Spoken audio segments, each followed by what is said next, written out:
Welcome to the JB Show on Revolutionary Blackout Network. I am your host, James Fauntleroy. So good to see all of you here. Just to let you guys know, every single Sunday at 1 p.m. Eastern Standard Time, you can find me here on RBN. So good to see all of you here. Come on in, have a seat. If you guys haven't, make sure to get yourself a drink because we have some things to talk about today. So come on in, sit on down. Just to let you guys know, if you guys have not, you guys can always go to revolutionaryblackout.substack.com so that you are aware of whenever we upload clips or go live as well. And if you have not already, then you guys can also, if you would like to, if you're so inclined to, you guys can donate to our graphics designer. We have our graphics designer, Erin. She does great work. You guys can go to Venmo at Revolutionary Blackout or Cash App, $Mutual Aid Forever, because Erin loves the kitties. Thank you so very much for all you do, Erin. Also, just to let you guys know, I'm also doing a fundraiser for the Orlando RBN Mutual Aid chapter. We're trying to raise $3,000 for grocery gift cards and toiletries primarily. So if you guys would like to, you guys can donate to that as well.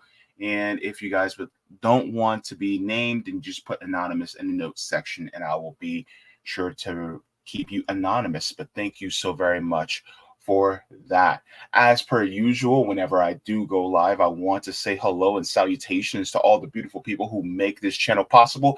So we're going to go ahead and we're going to go into the chat. All right. First person we have in here is Golden Monarch says, Robert Kiyosaki is a Trump supporter, supports Bitcoin and gold. He is right about the collapse of empire, but uber rich folk like Kiyosaki always has a backup plan because he's filthy rich. I'm gonna star that, and I'm gonna star your other one. I'm not gonna read it, but I'm gonna read your other comment later because I want to also kind of bring it all together. So because I think you have some good points, Golden Monarch. Stay in the chat. Stay lively. We're gonna keep on talking. So thank you so very much for that. Sean Street says, anyone with common sense know United States is a crumbling. You don't need no college degree to know that. Well, some people would say otherwise because they ain't reading the tea leaves. Speaking of tea, I got my tea here. Tea. Man, this tea is good today. I added lots of lemon. I love lemon in my tea. I have ginger and honey and lemon in this tea. Oh my god. Taste the biscuit. Taste the honey with the biscuit. I'm sorry, taste the goodness of the biscuit. Oh, I gotta show you guys that. That thing is so. That song is stuck in my head. Taste the honey sauce. Taste the goodness of the biscuit with the honey sauce. It's so boring, but so catchy. I'll probably close out with that, but it is hilarious. It's hilarious. Anywho, gosh. Anyway, Joe Anthony coming in saying solidarity. Good to see you. Everything is everything coming in with this a spider. What's up with the spider? I'm not too fond of arachnids, just letting you know. But good to see you anyway. CBC voter in here. Say happy Sunday at JB. Good to see you too. Terry Connolly says good afternoon, comrades. Blue Marvel coming in. John Kemper saying peace, love, and solidarity. All right. Wait. You know, Don Cornelius used to say, if you wish you love, peace, and so. We have Andrew coming in saying, morning, JB. Morning, Andrew. Nice to have you. Good to see you as well. Up in the chat, go ahead with your bad self. Mastermind Hour says, hello, everybody's. Hello, Mastermind Hour. So good to see you. Fat man says, I predict another free fall before the next election to keep the left Nazis in charge.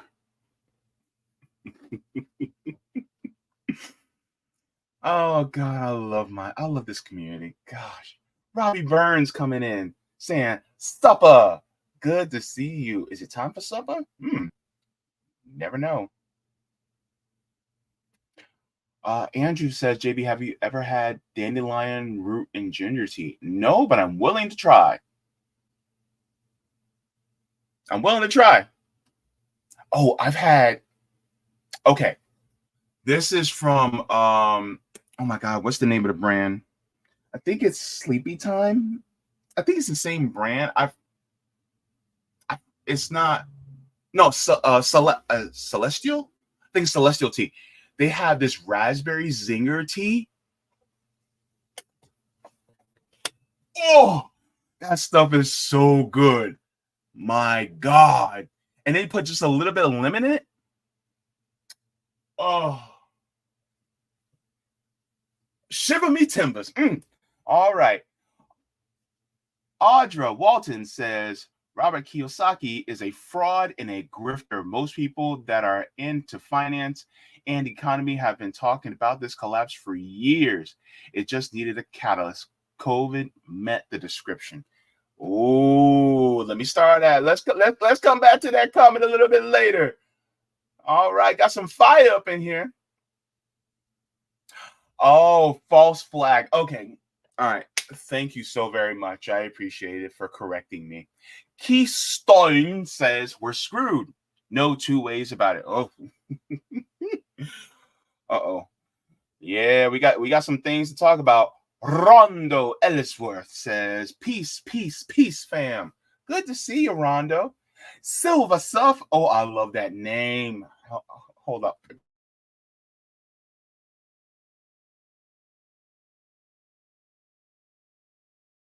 Silver Surfer. I love the name. And look, all right. I'm gonna embarrass myself real quick, but if you guys would humor me, I don't know what it is, but Silver Surfer fine as hell.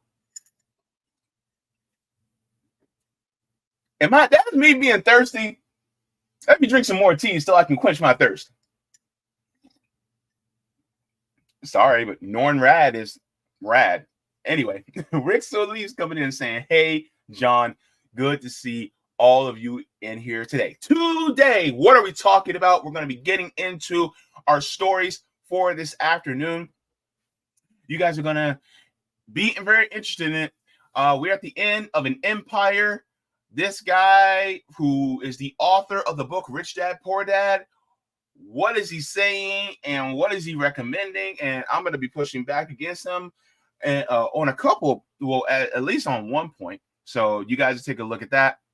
But our first story we're going to talk about is capitalism, cheating, and chicken. Club better have my money. You thought that I forgot? Sorry. That song's also been in my head all morning. So, chicken. All right. Don't take this the wrong way. Okay. Yep. Yes, this is an all-black network. Yes, I am a black man. And yes, I'm talking about chicken. Do not feed into the stereotype. We all don't like chicken and we all don't eat fried chicken.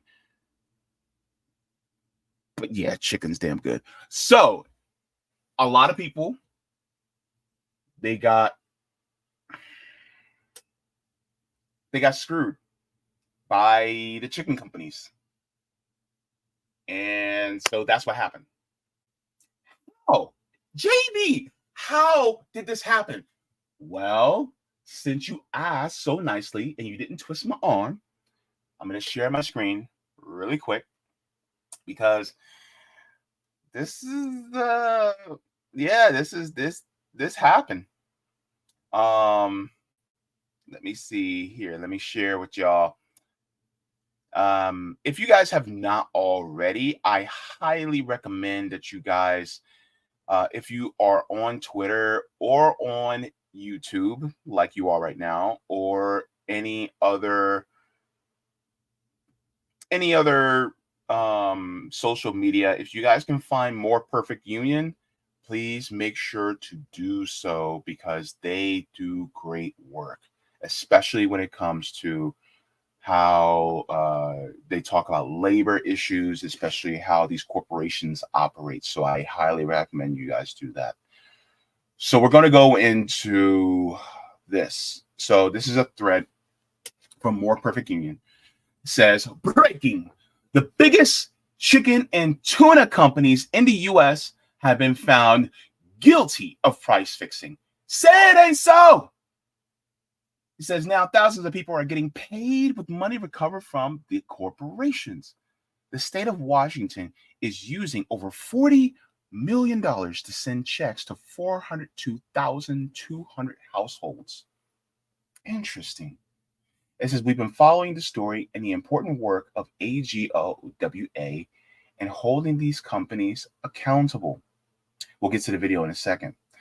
It says Ferguson said his office recovered $35.5 million from resolutions with 15 of 19 broiler chicken producers named in a 2021 price-fixing lawsuit. The 19 producers account for about 95% of the broiler chicken sold in the U.S. So, price fixing, chicken. Now, what the cluck? Let's go into the actual story that talks about it. Thought I had the story up, but we shall get it up right now. So this story actually goes a little bit deeper as to the details of this as well. And I'm only going to read just a little bit because I don't want to read the entire thing, but we're going to find out what the cluck is going on. See, I love how I can do that. I don't have to cuss, but you guys know exactly what I'm saying. Okay. So this is from Como News, says $40.6 million in restitutions on the way to Washingtonians from chicken tuna price fixing lawsuit. I can't talk today. Chicken nuggets. Yeah. Washington State, it says about 15% of Washington State population lives in households that will receive a check in the mail for purchasing chicken or tuna products. Washington Attorney General Bob Ferguson's office says it's providing $40.6 million in financial restitution to all households whose income is at or below 175% of the federal poverty level for price-fixing conspiracies that cost Washingtonians millions. That means about 402,200 Washington households, or 1.2 million Washingtonians, will receive checks, according to Ferguson. So it says single-person households will receive a $50 check, while multi-person households will receive $120. Please excuse the the ghastly picture of a Zionist. I apologize for that. It says the first round of checks were mailed on Tuesday. The rest will be sent before December 31st. Ferguson, who's running for governor in 2024. Quote, he says, Washington families were cheated by corporate price-fixing conspiracies they knew nothing about, and now those who felt this gouging most severely are receiving checks from my office. The holiday season puts a financial strain on families, and we hope Washingtonians are helped by these checks. Here's the thing. While this is good, and I applaud them for getting this money, this really speaks to the issues revolving around capitalism. So, and I'm going to be talking about this even more about the fall of the empire in our next story. But when you think about capitalism as a model, capitalism is a system where you have one person or a very small few owning the means of production and extracting those wealth and resources from the people who actually do the actual production. Excuse me. So when it comes to the actual production of the goods and services that are made, it's not being done by the person who owns the means of production. So when you have a system like that, then they need to also constantly make more in order to be able to keep up. A lot of corporations have shareholders, and especially when it comes to CEOs and other board members, they have what we call a fiduciary responsibility to the shareholders in order to create more, because these shareholders are technically also the owners of the means of production, even though they are not the ones doing the producing. And so because of this, they're constantly doing the extracting and trying to make more. There are a few ways in which a corporation would make more revenue outside of, one of the things they can do is taking more money out of the process of their business. It could be lowering prices when it comes to operations costs. This could be lowering the pay for workers. This could be cutting corners by taking their jobs out of the country or overseas in order to be able to pay cheaper labor. This could be when it comes to safety measures, foregoing more safety measures just so that they can save more money, and then those go into the pockets of the shareholders. This also could mean absorbing more companies and getting rid of the competition so that they can keep their prices higher while also absorbing more customer base. And then on top of it is also raising the prices of their goods and services so that they can also have more money to give to their shareholders. It's not really more money. They can use that to save and pass the savings down to the people who purchase their products and services. That's not what they do. And it's also not to pass that money on over to their workers so that their workers will be able to make more and have a living wage, a more substantial living. Instead, what they do is that they use this to give over to the shareholders, even though they actually do not produce diddly squizot, right? So because of that, then instead now, when they've exhausted all their avenues, they can't pull more money from their workers than they have before. Technically, they are trying to, with the onset of having more child labor now, but that's not the subject of conversation right now. So when you've exhausted all those resources, so the only thing next is, well, you can raise your prices, but you have to price fix in order to do it. And so once we get into the video, we're going to show how they did it outside of the confines of competition, because capitalism also does not believe in competition, because competition stifles the increase of revenue, meaning that it stifles because you have somebody competing with you. The people who compete with you for making it more affordable will depress the amount that you can extract from your people who you're selling to goods and services. So in order to be able to increase the price so that you don't have that competition, what do? Either one of two things. You either do one, you buy out the company, and then you can increase the price because there's no longer that competition there. Or you can team up with that other company without buying them out, and you both can basically have a conspiracy where you team up to increase your prices together so you both win. But we'll cover that. So this is a very interesting article. It talks more about what's going on, especially in regards to the tuna companies, how ones like Starkist and Chicken of the Sea, they also had to pay out as well. So they had to pay out. It was Starkist, Chicken of the Sea, and Bumblebee Tuna. So they had to pay out as well. So capitalism affects the very food that we eat. So let me share with you guys the video and then we'll get right into it. So this is actually a few months old. This actually came out almost 6 months ago. And so this actually goes a little bit deeper into why we're at this chicken war. Dun, dun, dun, dun, dun, dun, dun, dun, dun, dun, dun. Cluck, cluck, cluck, cluck, cluck.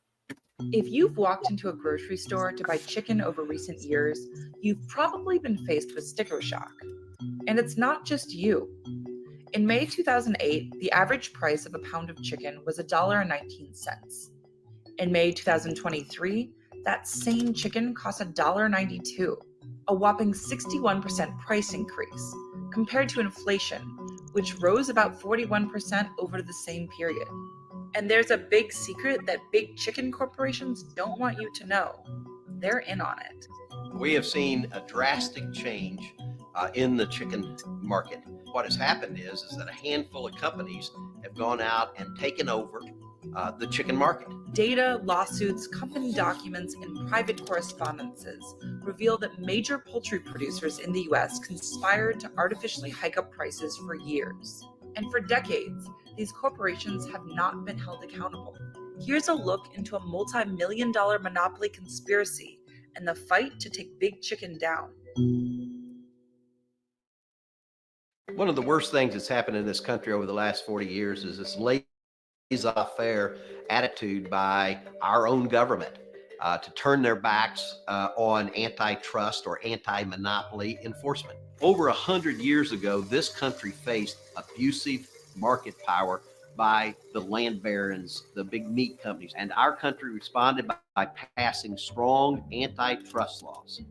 About 40 years ago, our country, our federal government decided, those don't matter anymore. Big's good. Big's better. Let big happen in this country. And it did.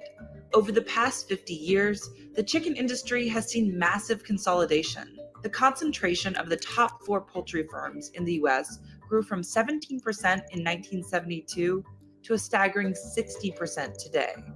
Economists tell us. Now, remember what I said about consolidation? This is what they do. So when people talk about, oh my God, free market capitalism, it is the best system that we can ever have. This free market means that they also buy up each other's businesses and grow to a point where they do what we like to call monopolization. And monopolization is an inevitable step within a capitalist system, because in order to grow, you can only grow so big. So once you grow, once you hit that wall, there's no other choice but to absorb other companies so that you can absorb their customer base. That's the only way you can do it.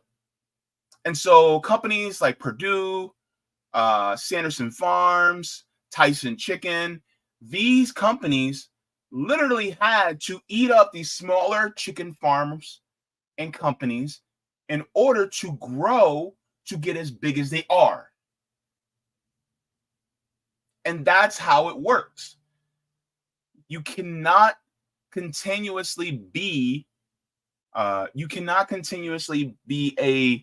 company that just stays away from, killing the competition, so to speak, in a capitalist system. You have to get rid of the competition in order to grow. So capitalism is basically like a cancer, and I've said it many times before, and that's how ultimately it works. So when it comes to companies like, Tyson Chicken, Sanderson Farms, and Purdue Chicken, that's what they do. They have to literally eat up the little smaller fish in order to take up most of the pool. So let's continue. That anytime a market share of the CR4 gets over 40%. CR4, it says market share of the largest of the 4 largest firms. Sorry. market abuses are likely. The four biggest players are Tyson, Purdue, Sanderson Farms, and Pilgrim's Pride, which is majority owned by the Brazilian company JBS. And as these companies have grown larger, their market reach has extended beyond just chicken. As we saw over the last 40 years, the federal government stepping back and letting big get big in the chicken market. They let protein companies be created. In other words, combination of chicken, beef, and pork. Why does that matter to the consumer? We used to be beef prices got too high. As a consumer, I would just go buy chicken. If chicken prices got too high, I'd go buy pork. They were substitute goods. It kept checks and balances. Remember that whole, I don't know, some of you guys may be old enough to remember, but remember that whole campaign of pork, the other white meat? It was really to increase the amount of pork sales to go, well, if chicken's becoming a little too expensive, then why not just go to pork? So that's what we've been seeing. It's like, especially back in the day, like beef was up here in a household, especially like working class and working poor households, like the ones that I grew up in. Beef was rare for you to have, especially if it's outside of the confines of ground beef. So it could be, different types of steak, right? Ribs, things like that. You only had those rarely, right? This was a chicken household, and sometimes pork, right? This was not a beef household. So when it comes to households like ours, beef was expensive. It was like, unless you're solidly middle class, where you can have beef more often, no.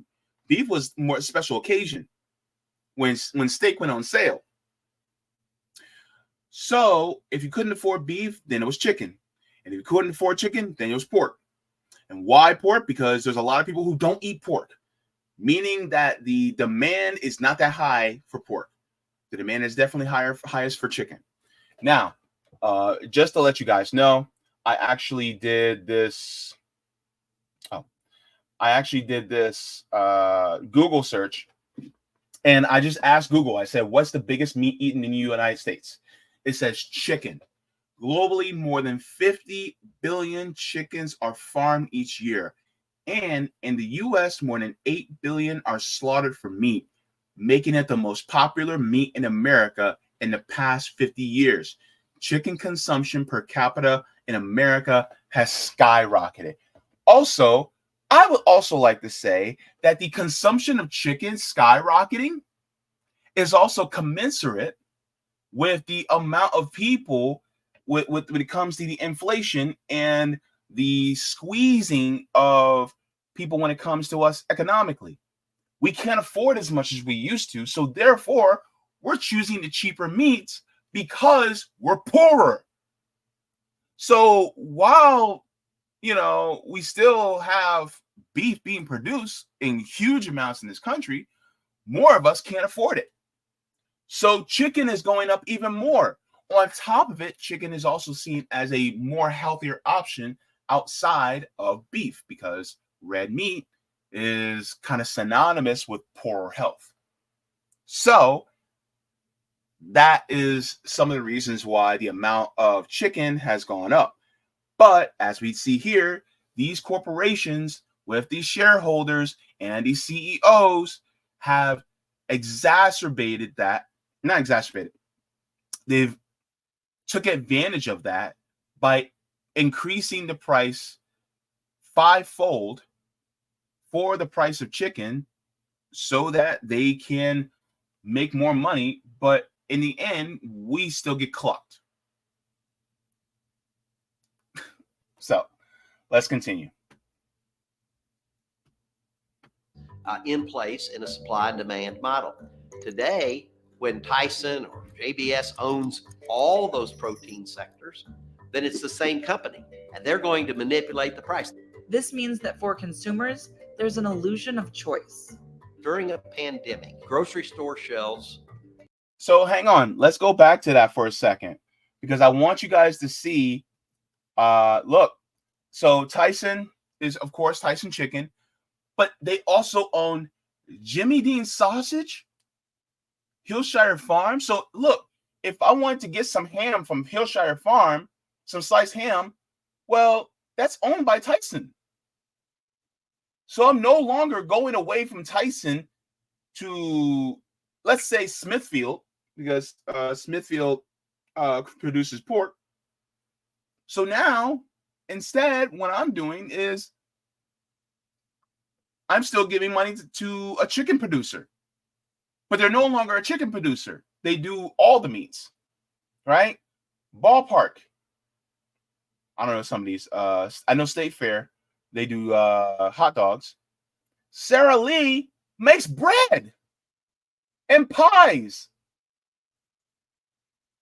Like what?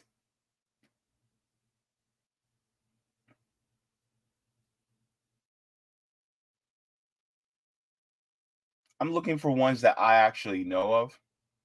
Some of these are unfamiliar to me, but it just goes to show that, yeah, look, and even steaks.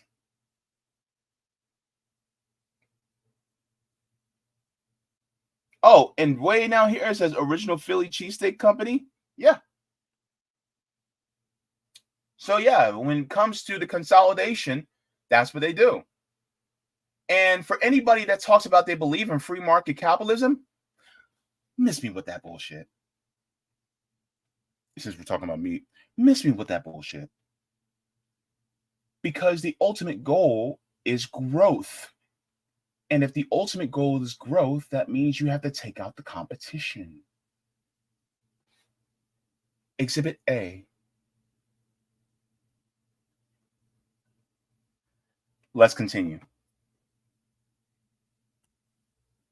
Grocery store shelves were bare, and these companies were making record profits. They were claiming that they didn't have a place to process the animal, so they paid the farmer less. They told the consumers, oh, we had to idle a plant, we're going to charge you more. The whole time, they were taking more and more money out of the supply chain and putting it into their pockets. And the power that these companies hold is only growing. In 2022, two poultry giants, Sanderson Farms and Wayne Farms, merged, despite an ongoing effort by the Biden administration to curb antitrust violations. Just days later, the Department of Justice filed a lawsuit against Cargill, Sanderson Farms, and Wayne Farms, referencing a deep conspiracy to exchange information about wages and benefits as a violation of the Sherman Act. Now, listen to this. Which bans conspiracy and restraint of trade. The three companies agreed to pay out an $85 million settlement to resolve the allegations. This is about criminal acts by corporations extracting money out of the consumer's pocket illegally. Now,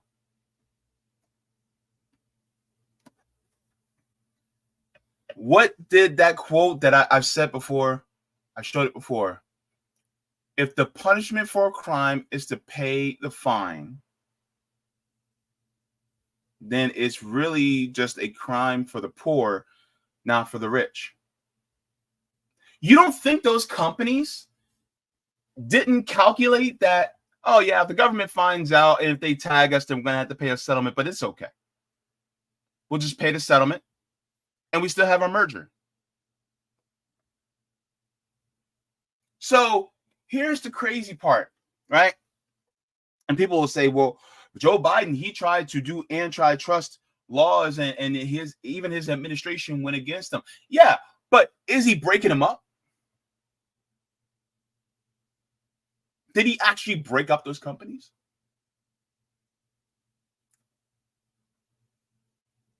You see, here's the issue that a lot of people don't think about when it comes to people like Joe Biden.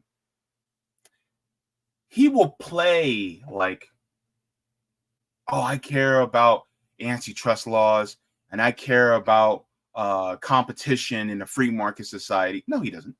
Because if he did, he would be breaking up these companies. He would broke them up so that they can continue to compete against one another, and then he would have been more staunch in fighting these mergers. But he doesn't. And so what do we see? They continuously happen. And then what they do, they just pay the fine. That's basically like, that's like going and like hypothetically, like that's like me going out to feed the homeless, right? No, that's a bad one. That's like speeding down the road and you know it's illegal, but you know you got the money for the ticket and you say, screw it, I don't care. So then when the cop stops you, right, and then gives you a ticket, you take the ticket and you look at it, it's $250, but you're a millionaire. It don't matter. You just pay that fine. Because even though it's illegal, it's only illegal to somebody that's poor, because poor people can't pay the fine. Rich people can, and they get out of jail. Same thing with these corporations, right? That's what they do. They know that they're going to have to pay these fines, and they don't care because they'll just pay it out because it's nothing for them. That's how this works. So we still get screwed. You and I still get screwed, and they still get to keep what they have.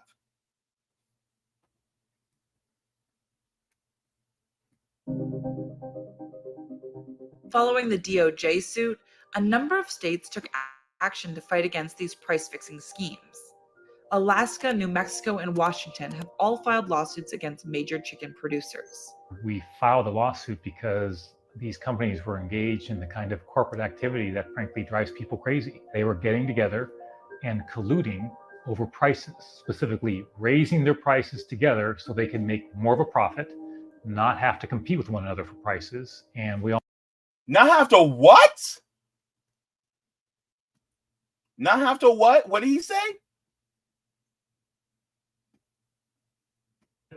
not have to compete with one another for prices and not have to compete.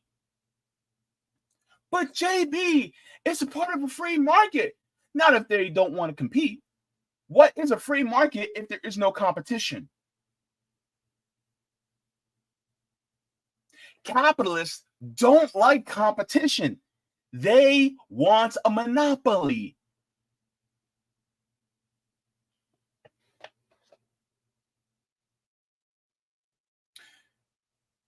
How many of you guys, oh my God, I'm blanking on the name now. I hate when that happens. Damn.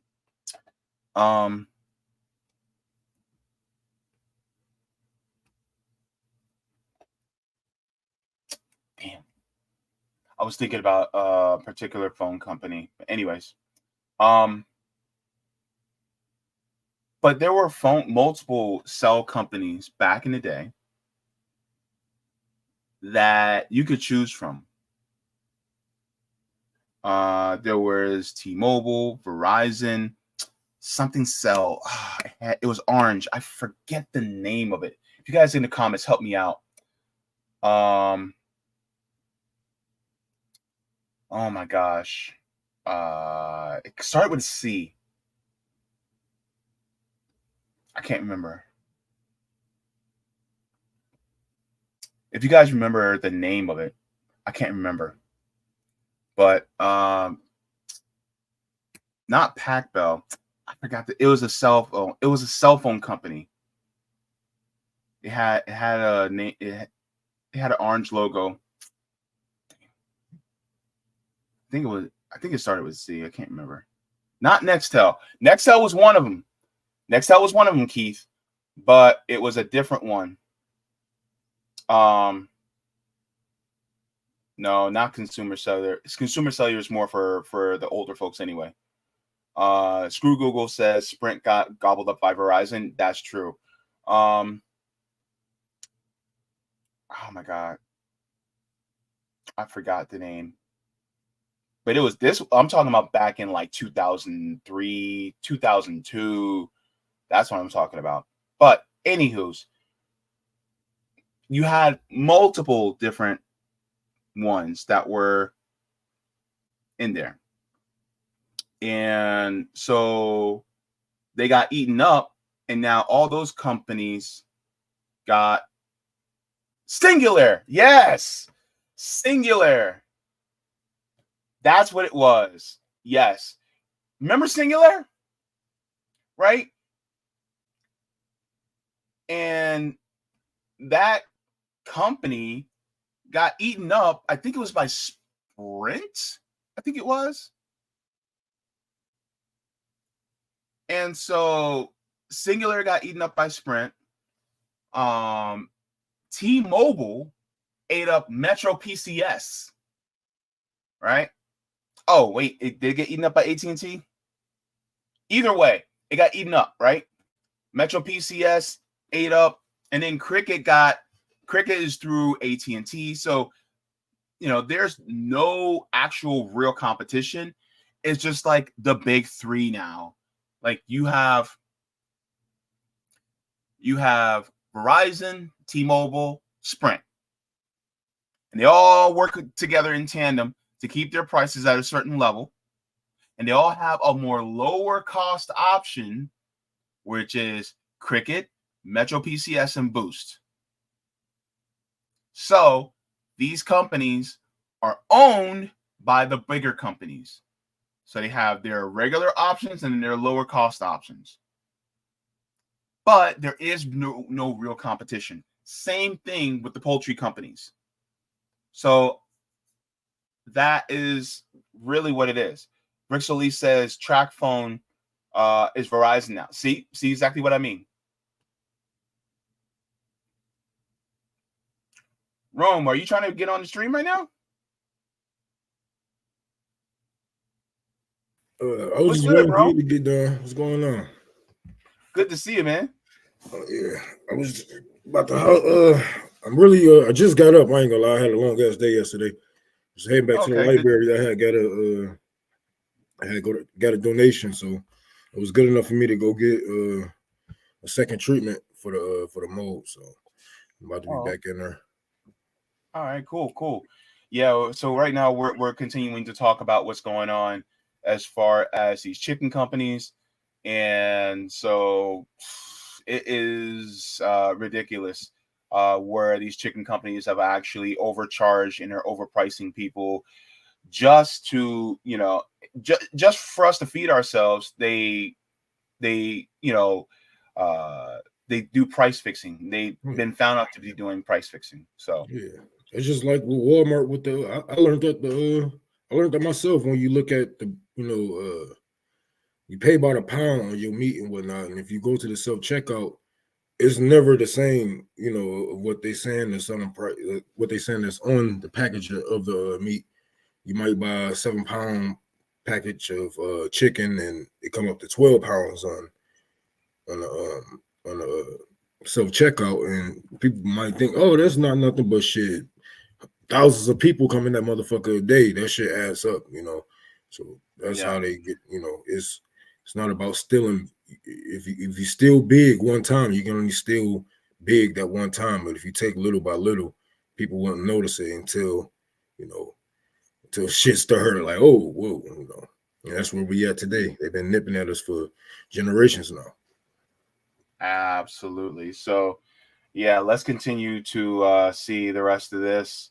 This has been a very interesting video. Let's continue. And we all know who loses out when that kind of behavior goes on. It's the consumer. Washington is the first state to file an anti-monopoly lawsuit against major chicken producers and win. Attorney General Ferguson sued 19 major producers with claims of price fixing, the illegal exchange of information, and collusion that harmed millions of consumers in Washington. The lawsuit claims that these companies engaged in illegal anti-competitive behavior since at least 2008. And they were not engaged in what our system requires, competition. That's how we get prices that are fair for consumers, is when companies are forced to compete. That is central to our system. Without that, the system falls apart and consumers are harmed. Well, that's basically how capitalism operates. The reason being is because capitalism they do not really care about the consumer. It's just they want you to consume as much as you possibly can while they can charge you as much as they possibly can. It's not about the fairness of the consumer. And when people talk about, oh, well, we need a free market system that is fairer for consumers. Well, if you want a system that's free market, then you have to walk away from capitalism, because the thing is that that system constantly is making it so that nothing is fair for us, because these shareholders, these CEOs, they have to grow their companies forever. There is no stopping. And a fair market slows down that growth. And that's not what they want. I mean, I like how, these conservatives or anybody talk about free market, capitalism is free market, when we don't even have mom and pop shops anymore. That's not even a thing, because they have been, beat up and kicked out of their own neighborhoods, kicked out of their own communities by the Walmarts, Targets, and whatnot. Now, when these places first came around, of course, we seen them with the lowest prices. It was always, oh, you get a deal on this, you get a deal on that, right? It was one of the cheapest places you can go, even compared to your local shops, hardware, or wherever it may be. And now that they took their consumers, their customers, they raised everything triple. Mm-hmm. And now we don't even have the mom and pop shops to combat that. They're going forever. So yeah, there is no this is where capitalism gets you, monopolizing. This is where it leads every fucking time. There is no, we can try to take a little bit of this, and because all of it leads back to us being somebody being on the bottom, somebody being a slave at the end of the day. Yeah, absolutely. So let's continue. Let's go. And that's what happened here. Consumers had to pay more for a very basic food product, their chicken. 15 out of the 19 producers have settled the case for around $35 million. But the case against the final 4 producers is ongoing. Anytime we bring a case like this, we're trying to accomplish multiple things. Number one, of course, we're trying to put some restitution, some dollars back in the pocket of Washingtonians who overpaid for a product. Number two, we also want to send a message to the industry that if they violate our antitrust laws, if they break the rules in order to make a greater profit, well, there's going to be accountability and there's going to be a lawsuit and it's going to get expensive. Attorney General Ferguson and watchdog organizations like Farm Action are hoping the case settlements in Washington puts pressure on other states and Congress to take action. This is an issue of nationwide significance that's impacting Americans all across the country, regardless, frankly, of where they live. It is critical for government agencies like my office to act on behalf of the people of their respective state, because let's be honest, if you are an individual who's been harmed by an elaborate price-fixing scheme with 19 powerful corporations, what hope do you have to get redress? While the settlement in Washington is a big win, the fight against corporate greed and collusion in the chicken industry still has a long road ahead. I believe it's a long haul fight.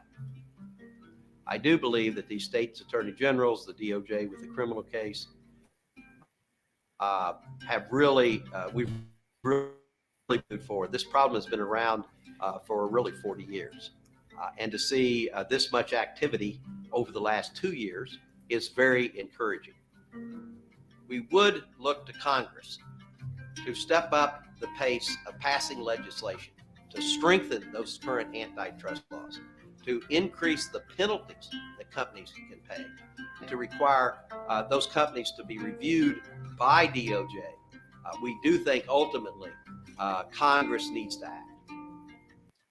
But they never will. Right. That's the problem. Yeah. So that's this all look good on paper and video, but in all reality, I see them having, like they said, this is what they said, 40 years. That's I ain't trying to say that's old, but that's a long time to be fighting for something like this in a just society. in a real democracy, we wouldn't even be going through this right now. And if we was, it would have been dealt with by now, And this is why I say that's why I can't even trust people like that, because at a certain point, when is it that they are paid off? When is it that they are paid to not fight as hard as they should? When are they only there to make it look like there's somebody to help you? Because in all reality, if they took 40 years and we are still here, in the midst of all this bullshit, and prices have tripled since the pandemic, Yeah. how can I congratulate them on their job? They have failed. Mhm. 40 years, Absolutely. you have failed. Yep. And just want to share this with everybody. Just a quick search here. It says Vanguard Group incorporate ownership of Tyson Foods Class A. So it says Tyson Foods, the latest disclosed ownership. Actually, let me enlarge this just so that everybody can see a little bit better. It says they own 38,724,256 shares. They have 13.45% ownership. So they have that ownership. So that's what Vanguard owns. And I haven't even touched BlackRock. So most likely they own around the same amount, right? And then there's another one that I want to share, so that you guys can see that as well. And of course, I know a bunch of y'all are saying, of course. Let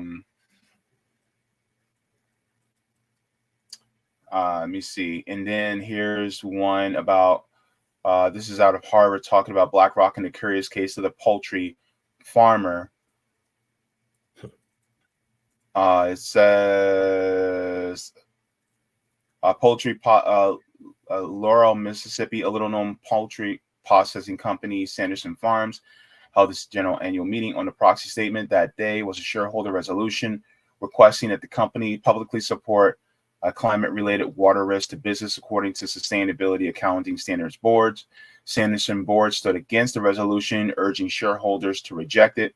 The shareholders set the vote include the behemoth institutional investor BlackRock, Sanderson's largest shareholder, holding 10% of the company's stock. BlackRock has been well known to vote against one shareholder resolutions. But this time, observers had reason to expect something different. 1 month before this AGM, BlackRock CEO Larry Fink had released his annual letter of CEOs to virtually all public companies around the world, announcing that BlackRock would elevate climate-related and social investment risks as priorities. So, of course, BlackRock has his grubby little hands in our food industry as well. So just to give everybody a look into what's going on there. So that's why they be fighting so hard against nationalizing these goods, because they got a grip on every damn thing. And it should be illegal, but just like lobbying, everything is upside down. We are literally living in Bizarro's world, where we are the richest country, but we have we have more homeless people than some countries have people. That doesn't make any sense. We have enough money to take care of, to end homelessness. We have enough money to end hunger. Yes, we do not have to build all these prisons and all these traps for our people. People can live in harmony, but this is what happens when you are dealing with corporate fascism, when with corporations and your government collide as one, and you have to live by their rules. They don't want you to have a better, they don't want you to live long. They just want you to live long enough to make them their motherfucking money and die off. That's why they don't give a fuck about you when you're older, when you're disabled, when you can't pay them taxes anymore, when you can't be used. They see you as a dried up lemon. They're gonna throw you to the side and move on to your sons and your daughters. Absolutely.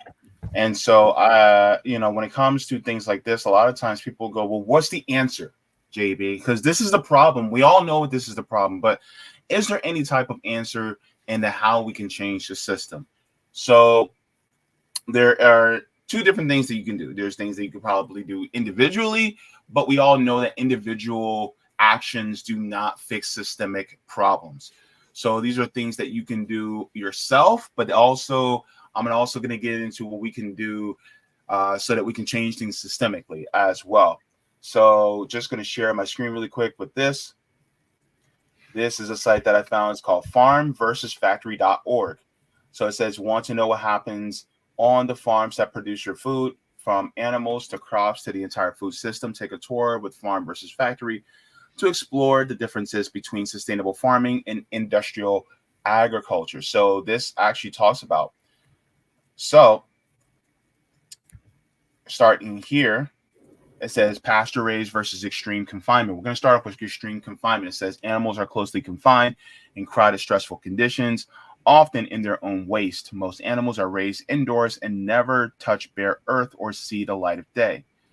Versus pasture raised says on sustainable livestock farms, animals are raised outdoors on pasture during the growing season where they can move freely, engage in natural behaviors, and consume a natural diet.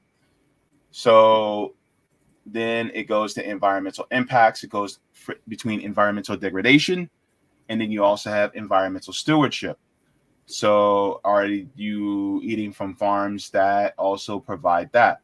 Unfortunately, because we have so many of these corporations push in front of our face, that sometimes we even have to go outside of the traditional grocery store. We may have stock as well. Misuse of antibiotics, responsible antibiotic use. So you have to, look at different variables. And is something I wanted to touch on. These also, just like with companies like Walmart and Amazon and all these,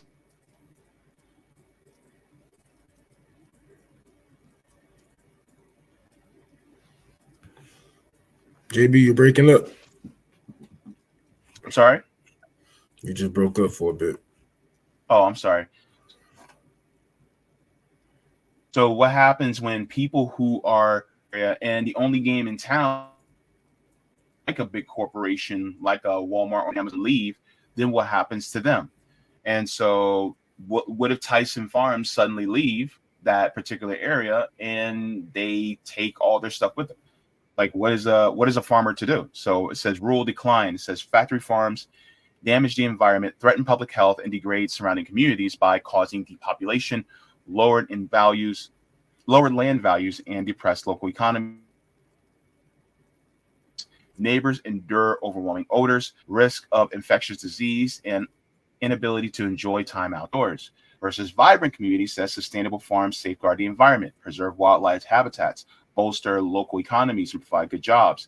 Agro-tourism, community-supported agricultural programs, and farmers markets also provide economic opportunities to sustainable farmers who are connected to their local communities and have farms and that's safe and beautiful enough to visit. So a lot of times people like us, we talk about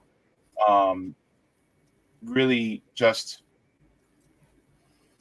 putting forward the idea that we should be supporting local farms, farmers markets, things like that. If you can, I think that's what you should do. I was about to say, because I'm not gonna pussyfoot with these lazy, stupid ass Americans. When I hear people say, they ask a lot of what do we do? What is the answers? What I hear is, who's gonna do it for me? That's what I hear a lot of the time, because most of the things that it's right there in front of your face. Take care of your community, and your community will give back tenfold. But you're going to say, oh, well, you want to take it from community to foreign policy. Okay, that's good, but we still have to start somewhere.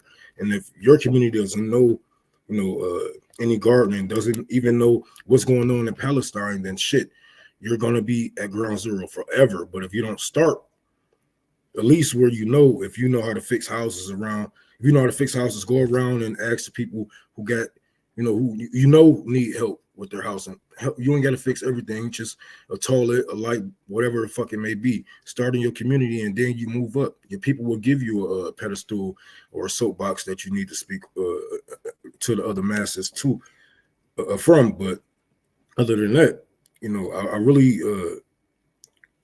really don't, all you able-bodied people asking what is the answer. You are the answer. You have been the answer. Like, we don't even need to grow all of this food. We don't even need to kill all of these animals. As you can see, when they can't sell this shit, they just throw it away. They just throw it the fuck away, right? Yep. And a lot of people say, oh, well, it's too many humans on Earth. That's bullshit. There's not enough of us. There's never going to be enough of us to fill up the space on this damn rock. That's bullshit. That's bullshit. If we grow enough, if we kill what we need to eat, we should be fine. We should be fine. Yeah. I mean, just, that having a more sustainable model, just like, what the indigenous people did back in the day.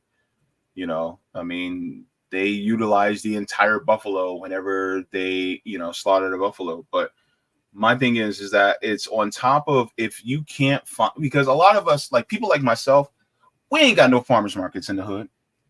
They don't come to the hood. So what do we do? We just, do the best that we can with what we got. But are we doing things in our community to change the system in an indirect way? Because we may not be able to directly, provide business to these farmers markets, but are we, trying to change the system in a very indirect way when it comes to our neighbors and helping our neighbors and doing mutual aid, right? Helping our neighbors, on the ground. Maybe, just maybe, there is a farmer's market. And hopefully, if the farmer's market takes food stamps, well, what hell? One person get the food stamps, go ahead, go to that farmer's market and bring the food back, something like that. But, do what you can. Do what you can to help out your fellow neighbors, and try to help, your neighborhood, especially when it comes to more healthier food options. If you live in a food desert, but you have transportation so you can go out there to get to that farmer's market, look, we like collard greens, we like corn, we like broccoli, we like all that stuff. Come on now, bring it over. Let's cook together, make some stuff. This is how you can tell, when people say, oh, I live in a conservative neighborhood, whether they be black or white, because I'm not going to sit here and act like black people are not conservative, especially in these fucking days.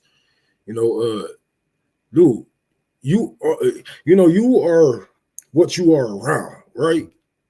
You are what you are around. So this is why, like, only time my work get touched or get damaged is by the people that's enemies of my community. None of my benches have been fucked up. My library have been broken into. Thankfully, I done had some knickknacks stolen from me from here or there. Did they know it was mine? No.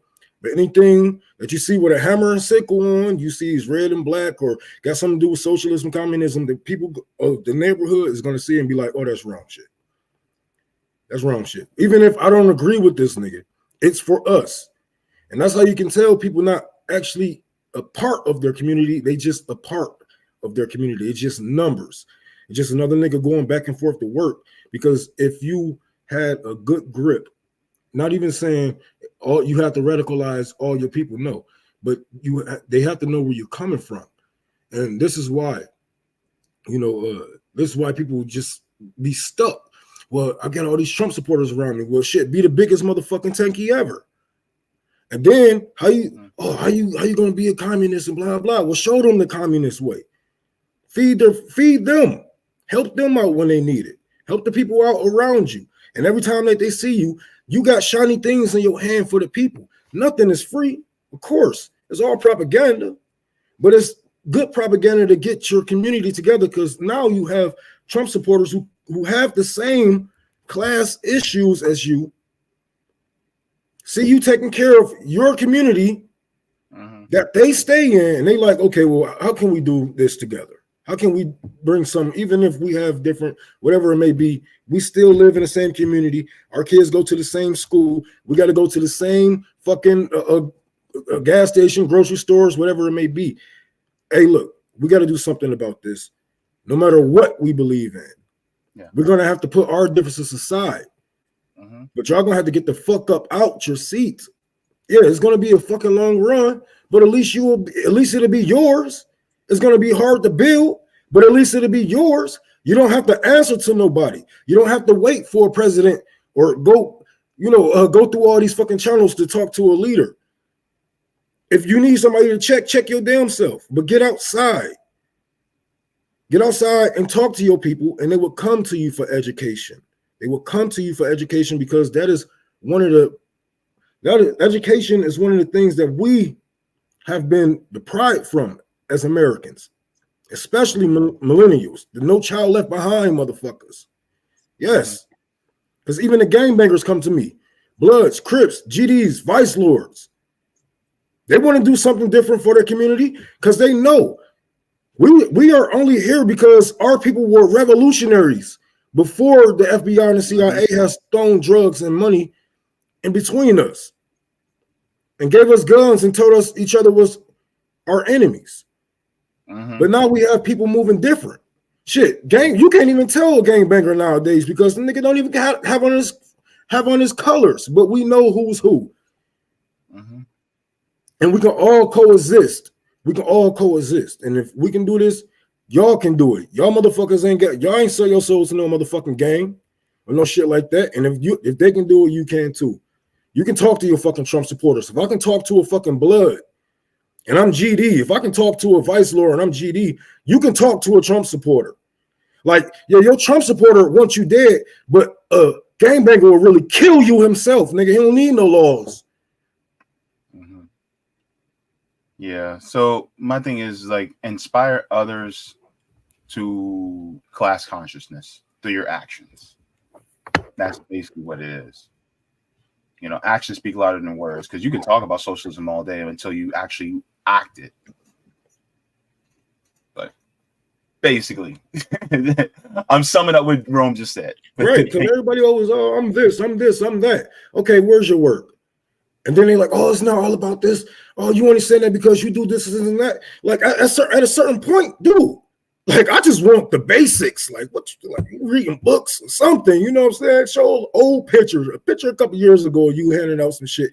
How can I prove it was today or yesterday? Just something besides your fucking theory, man. Because half of the shit don't even stick to the days that we are living in. A lot of it do, but a lot of it needs to be upgraded, and we need to be the authors. We need to be the new authors of this book. We need to lead for real. Yeah. You have to be the new Marx. You have to be the new Lenin. You have to be the new Malcolm. You have to be the new Fred Hampton. It's up to you. Them niggas dead. And you can take their words and learn from it, yes.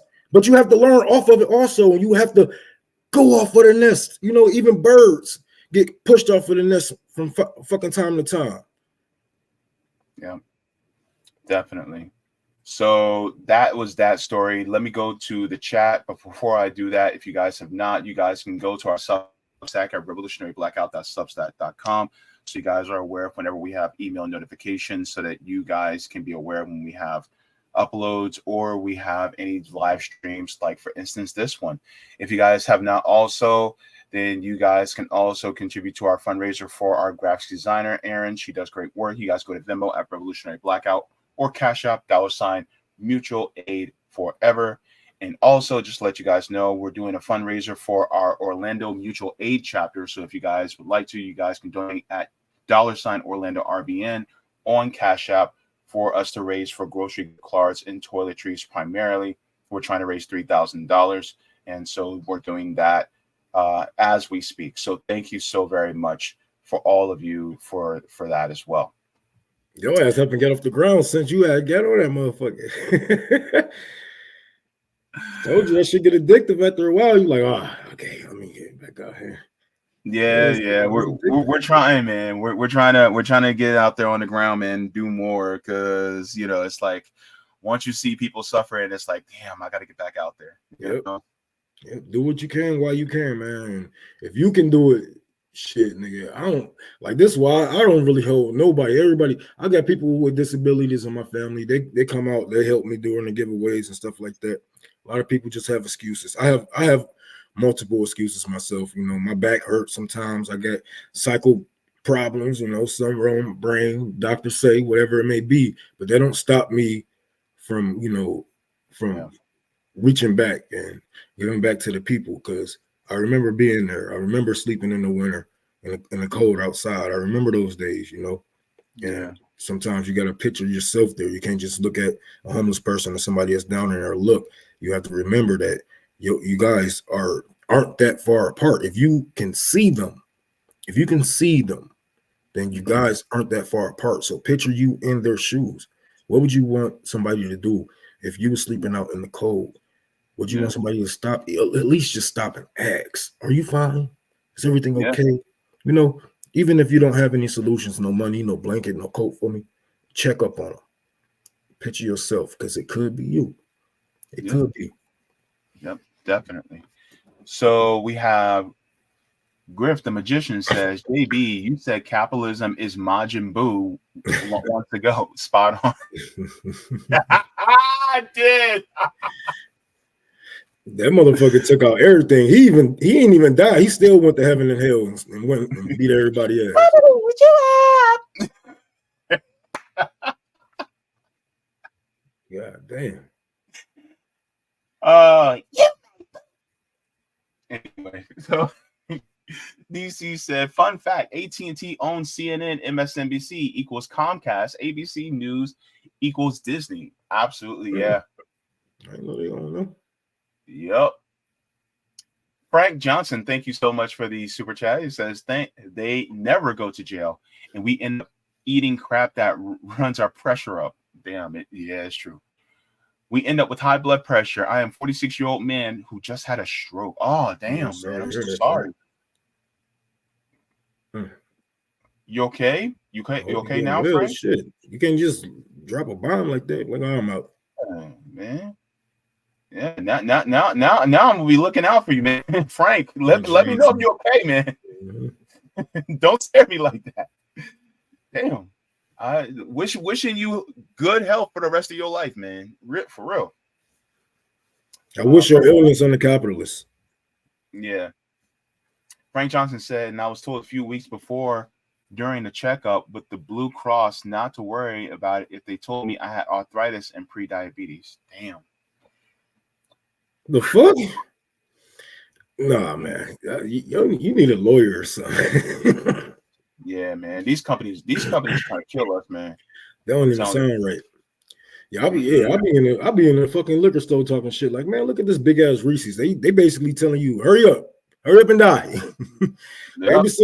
Reese's got chips in it now and shit. Like, man, just stupid shit. You know, big ass King candy bars like this. Like, are you not supposed to eat it in one? Man, come on, man. These Americans don't eat that shit in two cents. See, my fluffy behind, don't put Reese's in front of me. Man. Don't put Reese's in front of me, because they'll be gone by the time you look away, and they'll be gone. That's like one of my favorite candies, man. Nah, like, this diabetes ain't kicking in these black neighborhoods fast enough. Hurry up. Look, it's already in my family. That's why I eat the way I eat now. I eat a lot of plants now because I do not want it. And they hate that. They hate all them black people going vegan. They're like, hell no, what the fuck? Sir, you need to die like your grandparents did, nigga. With a fat ass foot. Yeah, especially with the whole now the whole black naturalist movement now, where a lot of black people, a lot of us are going vegetarian, a lot of us are going vegan, a lot of us are, instead of cutting our hair, we're growing locks now, we're growing afros. We're looking at what our parents went through. We're like, no diabetes for me, no heart disease for me, none of that. Yes. And so, like, for me, I do a lot of smoothies. One of the number one things I eat a lot of is spinach. I eat spinach like a fiend. Like, bro, I'm just like, nah. Like, that's why I lost like 60 pounds over the last few months. So I'm just like, let me get this weight off. because these capitalists will kill you just to make a buck. Yeah, stuff you until you explode with diseases. Mm-hmm. Yep, got it. You got to look out. You got part of being part of mutual aid is also aiding yourself to be as healthy as you possibly can, if you can do it. Because capitalists they don't want you to be able to have that ability either. So Tomas says America is too brainwashed. Yes, that is true, but that's why it's up to us to shake them awake. Just brainwash them back. That's how they learn. I keep telling y'all see the thing that Marx didn't take account for is, some people being too dumb to not learn again. Like some people are just too far off. Like people call Joe Biden a communist. Okay, you get it? You get it? So you need propaganda to fight with propaganda. You can't sit there and throw a fucking Das Capital in these fucking people lap. You need to fight propaganda with propaganda. Go into their neighborhoods and take care of their people. And when they say, hey, are you a part of this? You a part of that? Nope. I'm a fucking tanky. Yeah. Amanda, don't get me started, because you and I both know that procreation is fun. Amanda said, definitely have long loved the concept that we should be in particular. Look, don't get me started on procreation. Don't you dare. I'm a misbehave. And Rome's here too. Man, nah, don't get me misbehaving now. Casey says, educate. Thank you so very much. Joe Anthony says, just some refuse to listen and equate socialism with fascism. Yep. But let them same fascists come out and say, hey, we about to kill the communists. They're gonna be like, yeah, okay, what's up? Yep. Man, get the fuck out of here. Joanna says, waste no time arguing what a good man should be. Be one. Ooh, I like that. That's facts. I'm sorry, go ahead. I said, no, I was just agreeing. Okay. Brian says, what if corporations were made illegal? What if we spent all the money here and stayed out of everyone's business overseas? We'd be in a lot better position. That's for damn sure. I mean, shit, the corporations need to be legal, nationalized. Some corporations like weapon manufacturers, yes, we can, do away with those, but some corporations like Walmart, those can be nationalized. Starbucks can be nationalized. There's a lot of things that we can still use, Amazon, UPS. Yeah, we can use these services, but they need to be taken over by the people. And, the people need to be given power over the corporation. So it ain't about making them illegal or if they are a bad thing necessarily. It's only a bad thing because of the people who control things right now. Because they try to say like, oh, it's a Putin hike. It's a Putin hike because of the war in Ukraine and Russia, that all your prices went up, when we had studies come out back to back to show us that that was not the fucking truth. They raised prices because they wanted to. They raised prices because of your fear. And they knew that they can get away with it. They knew that you was gonna blame Putin for shit, and it worked. And nobody was stealing from the grocery stores like they should have. But yeah.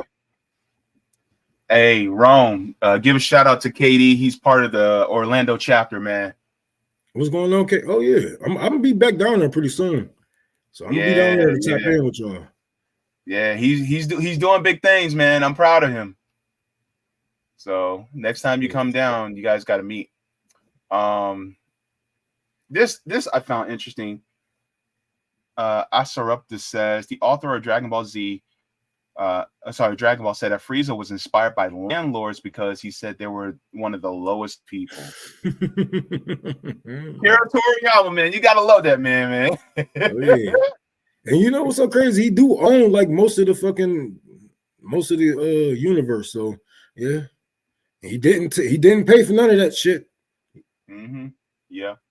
Gup says, wish you guys would stream on Rumble. See here, okay. See what happened was I had it ready, but then I missed a step, and then by the time I pressed live, we were live, so it was too late for me to stream on Rumble. My apologies to all of you guys on the Rumble side. It's just I accidentally forgot, so that's on me. My apologies to you, Gup. I'm sorry. I meant to stream on Rumble today too, but I missed that up. So I'm sorry. I remember I used to call you to help me go live on Rumble. That shit was it's way more difficult than just going live on here. Mm-hmm. Frank Johnson says, I'm fine. Right side of my body's coming back. I have a lawyer. Nice. Okay. Oh yeah. Thank you so much. That's good to hear, man. Oh, thank God, Frank. Oh man, Frank, don't scare me like that, bro. Different generation. Keep us posted though. Always keep us posted. It's scary for me, you know. So just checking out the Rockfin, seeing if there's anything. Yes. Okay, let me go to Rockfin really quick, and then we can move on to the next story. I just want to make sure that we talk about this. All right. Go to the Rockfin. Hey, Rome, just as an aside, you know what I was looking at? I was looking at DMX, and I was like, man, he remind me of Rome and his personality. For real, man, you remind me of DMX. Like, and one thing I love about DMX is that DMX didn't give a fuck about what people thought about him. And towards the end of his life, DMX became a florist, and he was raising tulips. Mm-hmm. And I was just like, bruh, like that, like my respect for him grew when I saw that. I was like, dude just became a whole florist raising orchids. I'm like, man, look at Earl. So I was just like, that's what's up. That's one thing I appreciated about DMX. So sometimes the dogs even need a day off, you know? Yeah, man. Anywho, Roger Meadows, thank you so much for the tip on Rockman. He says they also use scab migrant workers to fill those jobs to suppress wages and benefits for U.S. workers. Solutions. State attorney generals can revoke corporate charters of companies who have the history of egregious behavior toward workers who put the economy, environment, and communities at risk. Shut the revolving door between regulators and regulated industries. Final solution, replace corporations with worker co-ops. Also, we might have to alter current law allowing shareholders to purchase companies where they become publicly traded. You know the thing where shareholders become the pimps of CEOs, telling them to get on track and work. BITCH, I got to be careful about that word. Your company is now ours. Get my money. Instead of having the law say, if you want to own a piece of the company, you must work there, virtually making it a co-op. Ooh, I like that. He says, we get these things done by running citizen ballot initiative amendments, not law. Also, Sprint was bought by T-Mobile, not Verizon. Sprint was, wait. Oh, yeah, Sprint was recent. Oh, yeah, Sprint, I think, was just bought by T-Mobile. Like, it was like a year ago, something like that. But yeah, thank you so much, very much for that, Roger. Appreciate it. What's the point of having all these goddamn... Ain't no point in having all these corporations, man. We can merge all this shit together and nationalize it all, because that's all it is anyway. It's just different names for washing money. Yeah, definitely. It should be illegal for these phone companies to even buy each other out like that. Like, you should be able to, y'all should be going through steps, and it should be like security measures to that type of shit, you know? Yep. Yeah, definitely. John Free says, I was a Buddhist monk for 12 years. I am interested in Buddhist communism that combines Marxism and a yogic spiritual lifestyle for everybody instead of just PMC people. Interesting. I don't know. That just sounds interesting. I was thinking about getting into calisthenics and yoga myself because I need to get like Rome. Shit, I need to get back in the gym. Yeah, I'm trying to get a washboard like Rome, so I can be OnlyFans ready. The only reason why poor people not into yoga, only reason why it's targeted to the PMC, because they are the only ones who got the time to take off. They got the money to pay a nanny. You know, the nigga ain't about to get off working 12-hour shift and go fucking stretch and breathe. Shit, I'm about to go smoke and drink and pass the fuck out of my chair. So, you know, that's, but one of the ways that we can get back, like even that right there, you know, maybe we can open up something for, you know, for single mothers or poor single mothers, and make sure they can get some time, you know, make sure that they can bring their kids, you know, and let them get a time off to breathe and stretch and exercise. That would be nice, you know. Yeah, that would be nice. So we're going to move on to the final story. And I haven't talked about it yet, but the final story is, quote, "We are at the end of an empire." This is going to be very interesting. So, Rome, have you ever heard of the book Rich Dad, Poor Dad? I believe so. Rich Dad, Poor Dad. That sounds like an old book. It's not that old, but this one wrote it. And so this book that was written by him, oh my goodness, make sure I get his name right, Robert Kiyosaki. He wrote a book called Rich Dad Poor Dad. Was, you know, kind of an economic empowerment book, really based in capitalism. So I never read it because it never interested me, because I know exactly how the game is played. But anywho, so there was an article that was written by him, and shout out to Roger Meadows for forwarding this to me, because I thought this was interesting when I read it. It said, "Rich Dad, Poor Dad's Robert Kiyosaki predicts collapse of the U.S. financial system. Quote, we are at the end of an empire. All empires always come to an end." So this came out 2 days ago. It says, emphasizing the importance of financial education and preparedness, Rich Dad, Poor Dad author Robert Kiyosaki expressed concerns about the financial system and societal structures in the U.S. in a YouTube video titled "Robert Kiyosaki Exposes the System That Keeps you Poor and the Downfall of the USA." In the video, interviewer Rob Moore asked Kiyosaki, "Is the money system rigged?" Kiyosaki replied, "You want to get me in trouble, don't you?" He then elaborated, saying, "We're at the end of an empire right now. It is the end. It's the end of this, and all empires always come to an end." It says he provided historical examples to support his viewpoint, mentioning the Roman and Greek empires, and noting that the earliest Chinese civilizations were the first to use paper money. Kiyosaki concludes by asserting what is being witnessed today is akin to the end of the American empire, suggesting that this period is fraught with danger. Rome, do you think that this empire is in a downfall? Yeah, I mean, we've been in a downfall for a while now, but now that, you know, more countries is coming together and being more vocal about it, you know, we see BRICS is getting ready to, you know, put a foot deep in our ass with no lube. So we're gonna have to sit there and enjoy that, you know, and just the world cutting us off. The world is more vocal about being against what America is doing. You wouldn't usually see these small countries, you know, these less powerful countries call out America for genocide, call out America for this and that.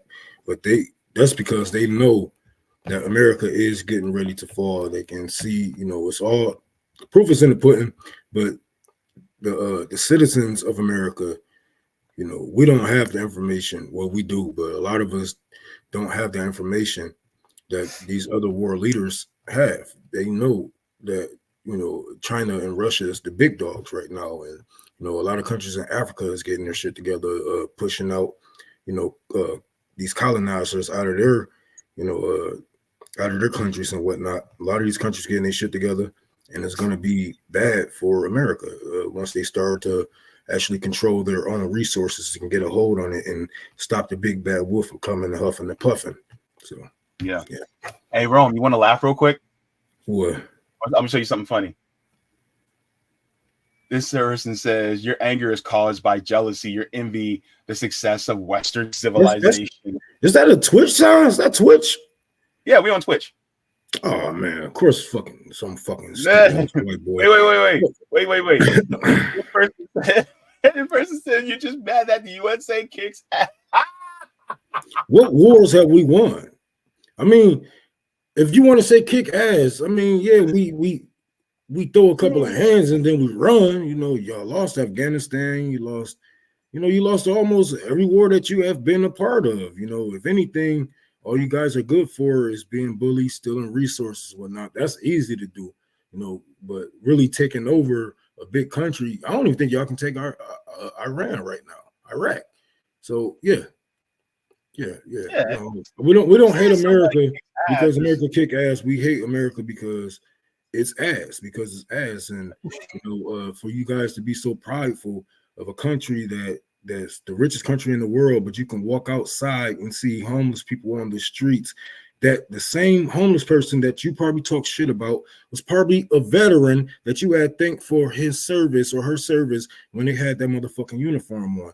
Like, you guys is disturbed and stupid. And this is why, you know, I agree with what Stalin did when it wasn't just about the leaders. Some of you regular people have to go too.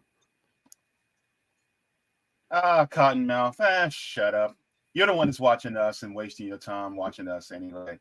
Go ahead, keep watching, improve our numbers on Twitch. I don't give a fuck. Anyway, so let's go back to this article that I was reading.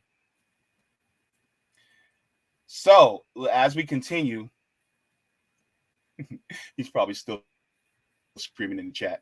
Says he discussed the shift in 1964 when coins in the U.S. changed composition, indicating a deviation from a backed currency to fiat currency, which he correlated with the downfall of empires. Kiyosaki underscored the necessity of financial literacy and preparedness, urging the audience to consider the ramifications of points he raised. He expressed concern about wealth disparity and the potential fallout, saying we are witnessing what could be the end of the empire if we don't address these issues. Kiyosaki didn't predict doomsday, but stressed the point of being financially knowledgeable and flexible in times of uncertainty. Now, here's my thing. Like, what good is it if all the money that is within an empire is concentrated at the top? Like, you know what I'm saying? Like, what good is it? Because if most of the people are suffering, then guess what? Your empire is in decline, bro. So we can't afford to buy all the shit that y'all advertising to us. So what is the use of it? What is the use of all this advertisements in this holiday season if everybody is poor, everybody is taking a third job and whatnot just to be able to pay their light bill and make sure their kids have food on the table? Yeah, this empire is going to collapse, but it's not.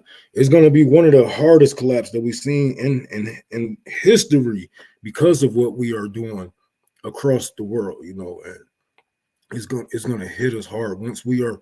I don't know what country or what countries are going to be the ones. It's more likely it's going to be BRICS who hit us with that blow that made sales spit out Android 18. But somebody's going to have to do it, and somebody's going to take the kill shot.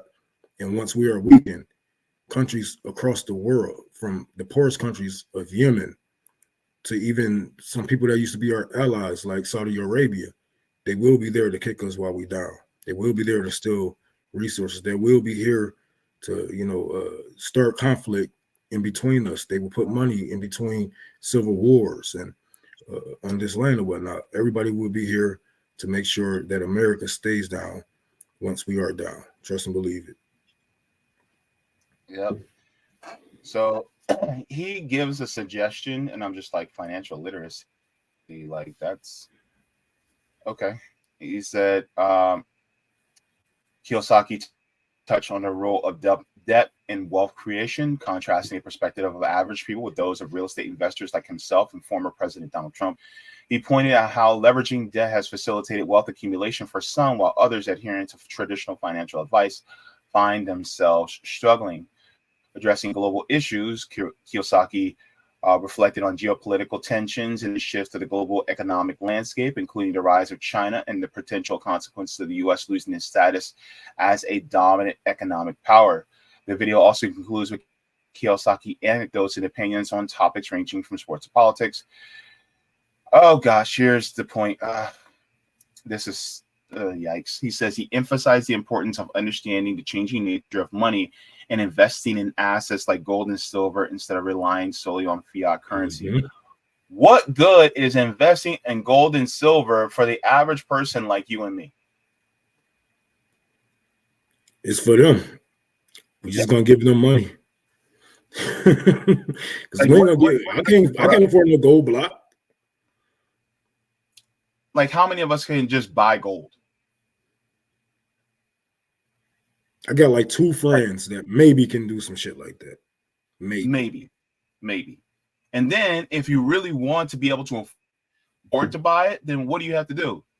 Because you can't afford your rent. You can't afford chicken. You can't afford eggs, right? So how are you going to be able to afford that working 40, 50 hours a week? So all your time is basically spent at work just trying to barely scratch the surface to survive. So how can you actually afford to buy gold? It's gonna go back to how it was in the dark ages when the peasants don't have a dime and people are trading with their gold coins and their gold bars and whatnot, and we just out there like. But I don't know. I ain't gonna be taking that time. I don't know. I couldn't have been a peasant back in those days, so I would have did something. Like we ain't have all them laws and all this technology and all that shit. Somebody would have paid. Somebody definitely would have paid. Yeah, definitely, man.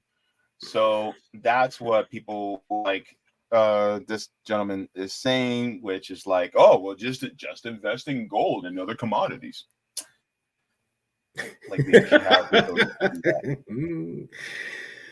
They don't want to tell us the real solution is to get rid of capitalism. He don't want to lose his life. I'm pretty sure he got a good life, He don't want to be out there front line. He's not no activist or whatnot. So what can he say as a solution without jeopardizing any of his capital or his life?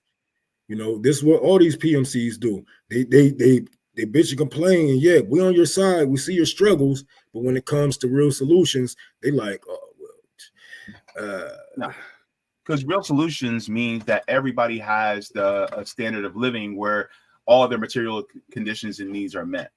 But he don't want to talk about that because you're gonna go to a bum in Detroit and say, hey, just go invest in some fucking gold. Like, nigga, if we can't invest in crypto, we damn sure can't invest in no gold. Yeah. Where are you getting with this? And by the way, I'm not jealous of that guy. I'm insulted. I'm insulted that people like him can have the basic necessities of life, whereas other people can't, simply because he got lucky.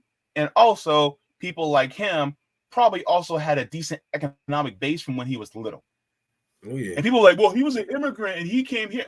A lot of immigrants that come from a lot of Asian countries, they are pulled from people who actually were doing all right and had an education out of those countries. And they weren't actually really poor when they came here. They actually had an economic base. Look at people like Vivek Ramaswamy, because they'll talk about, oh man, my parents were poor when they came here. Meanwhile, he forgot to mention that his parents were actually very educated. And by the time they got here, they already had an economic base where he was good. So that's a bunch of bullshit when they talk about that. Don't give me that, oh, well, this person is a billionaire and they actually created all their wealth in the garage. No, they didn't. They try to use the Asians against the black communities. They try to use the Asians against the black communities for generations now. But I like to point out that America was literally scoping through Chinese people and Asian people, picking out the very smartest of the smart, giving them plane tickets, whatever the fuck they needed to get over here and have a good life. It's not about what you can do. It's about who knows who. It's about who knows who. That's just it, you know. Yeah. And a lot of people say, "Oh, I work hard." You work hard. Yeah, you probably worked, but work hard. Come on now, don't insult my intelligence, dude. Yeah. Our ancestors work hard. Anywho, We don't work hard. We Yeah. work We all barely enough. work And hard. sometimes a nigga luck up. Sometimes you luck up. Sometimes you don't. It is what it is. You might be fighting for 15. Some people might be fighting for 15 years. Some people might be fighting for 15 minutes. They might blow up quicker than you. That's just how it goes. But to sit here and act like you worked hard to get where you are at, no. No rich person work hard. I'm sorry. Because after that money, after you get a certain level, money starts to work for you. Even higher middle class people, they don't touch shit. They don't even fucking raise their own kids. Yeah, they don't. Golden Monarch said Robert Kiyosaki is a Trump supporter, supports Bitcoin and gold. He is right about the collapse of the empire, but uber rich folk like Kiyosaki always has backup plan because he's filthy rich. Golden Monarch continues, says, I wouldn't fully trust everything Kiyosaki says since he's not really an advocate for working class. He describes people who work are stupid people earning stupid money. And you know what? I can't agree with him at that, at those last two things, because at the same, how much can y'all take? How much can y'all take? Like, are you stupid? Because we know your bosses are stealing from you. You know the government don't give a fuck about you. You know that they are holding back resources. So are you stupid? Or are you just weak? I don't know if I agree with that, because a lot of the working class is beat the fuck up. But a lot of you motherfuckers are stupid because y'all go back into these same cycles to get abused. And then you complain. You complaining about it to your spouse. You complaining about it to your loved ones. And then go right back to being abused. What the fuck is wrong with you? Fight back. Anybody telling you to fucking burn down nothing or fucking, cause some riots, but fight back at least. There's fear. Other people, like, when I get it, every time I get a job, I'll be like, what's the first thing you ask a nigga? How much you made? We talking about salaries first day. Little shit like that is how you fight back against these corporations. Yeah. Mm-hmm. Whatever. I'm glad people are learning, though. I love y'all. I'm glad people are learning. Actually, I just wanted to, I don't know if I have it here. I wanted to bring out something that you said, a point to blend with what you just said. I'm not sure if I can find it here. It's not that big of a deal.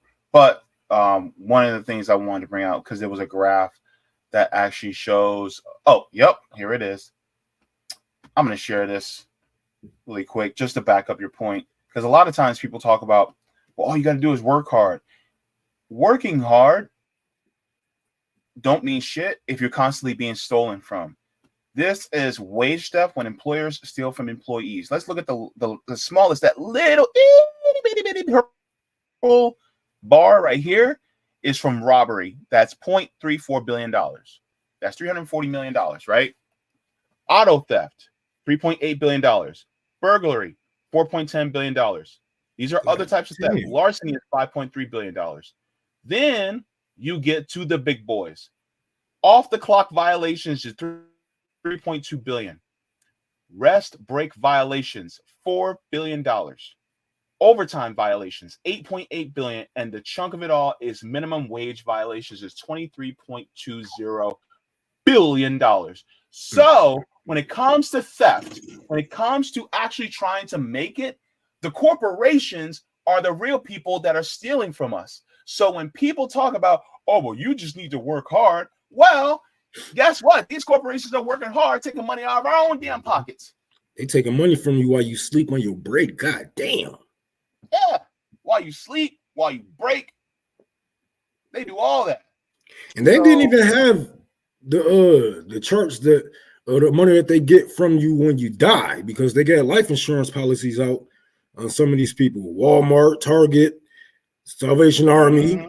They put fucking, your grandma more likely Yeah, they got a life insurance policy out on her. Check on if you have a loved one that's a door greeter for one of these big corporations, look into it because they might have a life insurance policy out in her fucking name, and when she or he dies, they're gonna get paid millions of fucking dollars. Not you, Yep. not their grandkids, not their great grandkids. Walmart, Target. Yep. That's real. Look it up. One of the things that I wanted to bring out was there was this video by Second Thought that he came out a couple weeks back, and he talked about actual fall of the empire. So I just want to go and share that really quick. So we'll start at 2:24. So let me make sure I get that, because this is also really interesting, because when he talks about the fall of the empire, what does that mean, right? And I think it's important that we analyze, like, what does it mean? Because a lot of times, like, I was going to ask you about your timeline and and things like that, but at the same time, it's like, the way things are going in the timeline, we could be very far off. So, but let me share this really quick. So here we are getting into how Rome, not Rome here, but the state of Rome, how it's compared to America. So let's take a look. My new road. An insatiable desire for expansion, extreme inequality, a globe-spanning network of influence, a penchant for chattel slavery, military dominance, and decadent displays of wealth. So let's go back here, just so that everybody sees. Spanning network of influence, a penchant for chattel slavery, military dominance, and decadent displays. So, damn. Okay. So when it comes to these parts, it says expansion, right? That's what the United States does. This is what we're doing in many other countries, right? Constantly trying to expand the empire. And it's not necessarily to expand the empire by creating new states. The United States has what they call puppet governments. So they're, in a sense, de facto states, but they're not technically under the jurisdiction of the United States, but they basically command the people who are the puppets over these countries so that we can extract their resources. Then you have income inequality. Well, we were just talking about that just now. So that's also what is considered the comparison between US and Rome. This is very similar. Then on top of that, global influence. Well, we have US hegemony that is constantly being pushed within our empire. The empire is constantly being pushed throughout the world. Chattel slavery, of course. People like Rome and I have family that were chattel slaves. And then military dominance. Of course, the United States is the most powerful military in the world. And then talk about decadence and decadent wealth, which is basically something that we see as the wealth inequality, extreme wealth equality in the U.S. Any thoughts about this first before we continue, Rome? I mean, shit, like they spot on so far. I don't see nothing I disagree with. Shit. All right, let's continue. Ways of wealth. There have been countless books, essays, political diatribes, and social media posts earnestly comparing the United States to Rome, and often for good reason. Both empires were bogged down in endless wars, both displayed a shocking level of wealth inequality, both suffered economic crises that commentators in both eras were certain would spell the final end of the golden age of civilization. And if we're being honest, both had about the same response to disease outbreaks, which is to say those in power let a whole lot of people die and isolated themselves as best they could. But we should also note that a lot of the people making these comparisons are only doing it because they have this weird thing about mythologizing the United States. It's a very... So basically, it's like they worship Rome as an empire versus actually not seeing the flaws within it and then trying to do something different. I mean, yeah, I can see that because a lot of these people are the ancestors of the people who were still getting peanuts and circuses thrown their way, and they were still entertained, and I see the same way. I feel the same way about, I know we have followers that sports fanatics who like sports and whatnot, football, basketball, that shit. But it's the same shit, man. It's the same shit. Like think about the Super Bowls. Think about how they do all the homeless people when a Super Bowl comes to a city.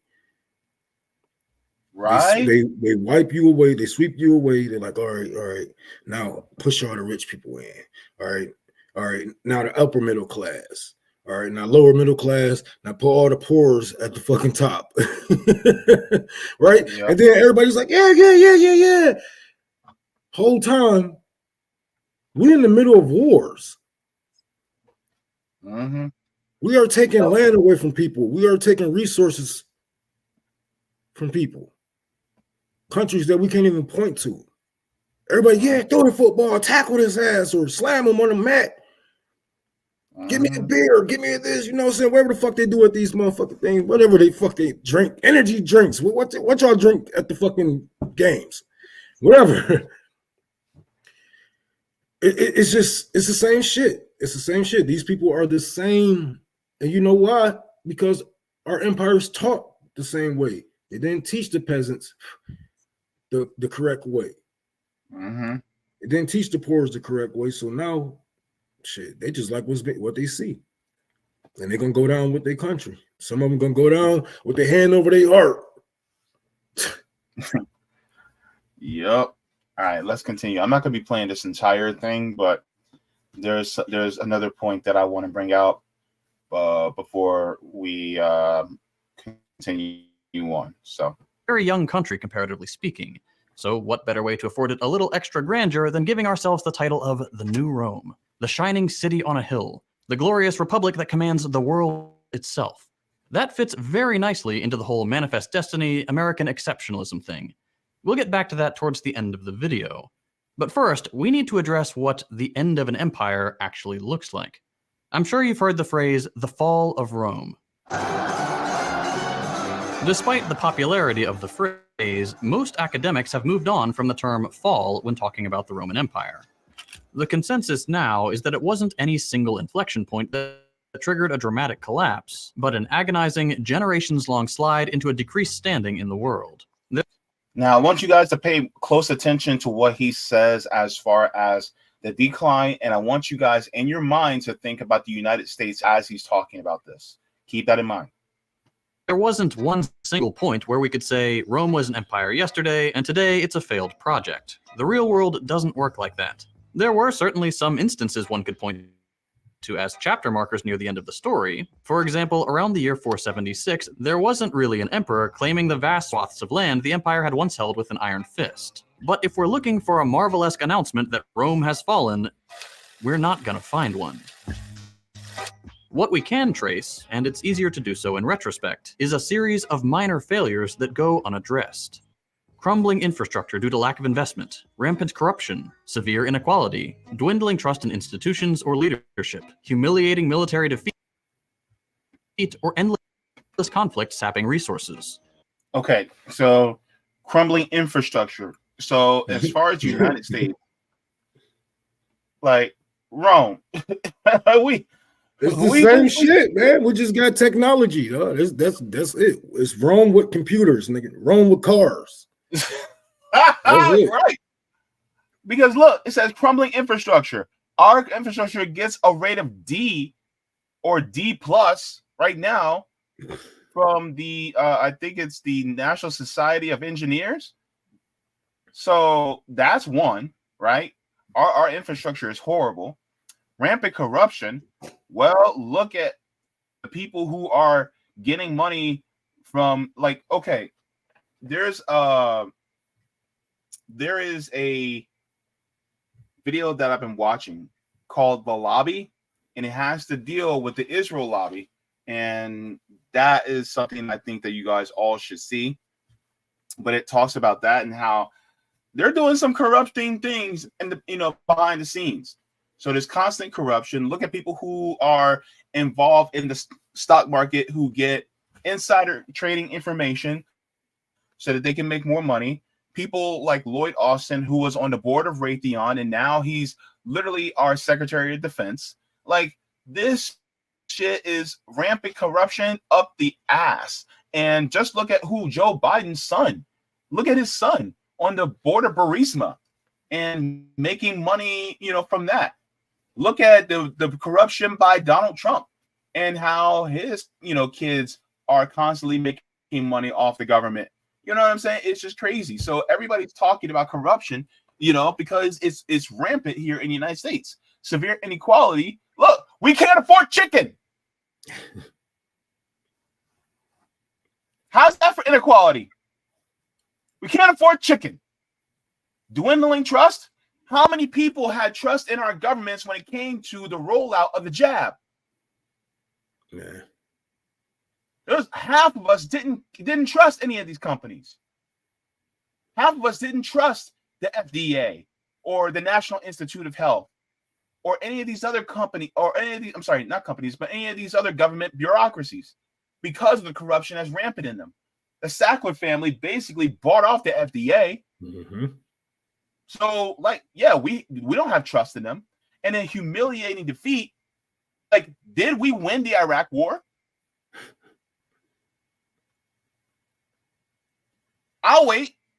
Did we win the real defeat? The real humiliating defeat is going to be BRICS. It's going to be BRICS, man. Once they get all this shit together, man, even if they wanted to do embargo America, embargo the states, the United States, that's going to put us in a hard place. Mm-hmm. It's going to defeat us. It's going to defeat us globally. Yeah. And then on top of that, as far as humiliating defeat, I got another one for you. Palestine. Because despite the thousands of deaths that's going on right now by Israel and, in a sense, the United States, because technically, if you think about it, the United States is also in a proxy war with Palestine too. Because the United States wants the Palestinians out so that Israel can expand. The more Palestinians that die, the worse it is for the United States and Israel. So that is also a humiliating defeat. So I'm just saying, all these things come together to make it look like, well, we are definitely a declining empire. And the main point that JT brings out is this, and I want to continue this. This is the primary point. These all add up to a very real challenge to the structure of an empire. To take the Roman example, the city of Rome itself had been sacked multiple times, but what really did the city in was when the supply chain failed. State-subsidized grain shipments on state-subsidized ships tied up at state-subsidized docks. Eventually, as the state was less able or willing to maintain these mundane but crucial projects, things sort of just fell apart over time. It's never one big collapse, it's death by 1,000 cuts. Mm-hmm. That's it. And that's the point that I want everybody to examine, is that it's a death by 1,000 cuts that has made the U.S. empire into mush. So I have a note here that I wanted to bring out. So capitalism is a masochistic system. It kills itself by cutting itself in minor ways over and over until it dies. A cancer grows more and more until it consumes the host. And when the host dies, the cancer dies as well. That's how capitalism works. So anybody can be like, oh my God, well, the United States is going to go off in some huge bang. The United States empire is going to go off in a whimper. The United States is going to be only remembered in its heyday. It's not going to be remembered. These last few decades are not going to be remembered very fondly. Really? So when people say, well, the United States is still the most powerful country in the world, it's like, oh yeah, wait. Sit back. Just be like this. Because like Rome said, BRICS. Are we the most powerful? I mean, are we the most richest? We have little to no resources up on our land. So how is we measuring the richness? Is it from from the resources that we stole from other people, or is our land rich? Is our people rich? No. Everybody paycheck to paycheck, just like me. So what is going on? What do they mean? No, it's paycheck to paycheck. I mean, to be honest with you, I think we're beyond that. I think we're barely making paycheck to paycheck. I think it's less than paycheck to paycheck now. Mm-hmm. That's what it feels like. I know I'm struggling like hell, and I know you're struggling. Oh yeah, it's hard for me to even sell fucking weed out here because people ain't got no money. Yeah. God damn. Yeah. So I wanted to share this. Says a wall of BRICS is the significance of adding 6 new members to the bloc. I talked about this on my channel. So Argentina, Egypt, Ethiopia, Iran, Saudi Arabia, and the UAE have been invited to join the group of top emerging economies in January 2024. We are about 3 weeks from when these other countries, these 6 countries, are added to BRICS. It starts in January of 2024. We're at the beginning of the end for this empire. And so one of the things I wanted to bring out is that it says, with the inclusion of Saudi Arabia, Iran, UAE, and Egypt, you could argue it's a very Middle East centric, according to Sanusha Naidu, a senior research fellow for the Institute of Global Dialogue, a South African think tank focusing on China and Africa. Says this is geoeconomic, geostrategic, and geopolitical implications, saying that the latest additions will push some BRICS nations to think more about their Middle East policies and for China and India to beef up existing policies. Says China has recently brokered the reestablishment of ties between Saudi Arabia and Iran, a role that would traditionally have been filled by a country like the United States. India has recently signed an agreement with the UAE to trade in Indian rupees and Emirati dirhams instead of in the US dollar. So, this is scary for the United States. It says, adding the following announcement, says some analysts are at the venue even facetiously commented that if they should call it BRICS plus OPEC. So if I remember correctly, and shout out to Danny Highphone, he had on oh my God, what's his name? He had on Pepe Escobar. And one of the things that Pepe Escobar stated was that as BRICS grows, they are now having more economic power than the G7. Yeah. And on top of having more power in regards to oil, yeah, you're going to eventually have enough of these oil producing countries that BRICS, it has members of 70% of the oil produced in the world. 70% of the oil produced in the world be by BRICS members.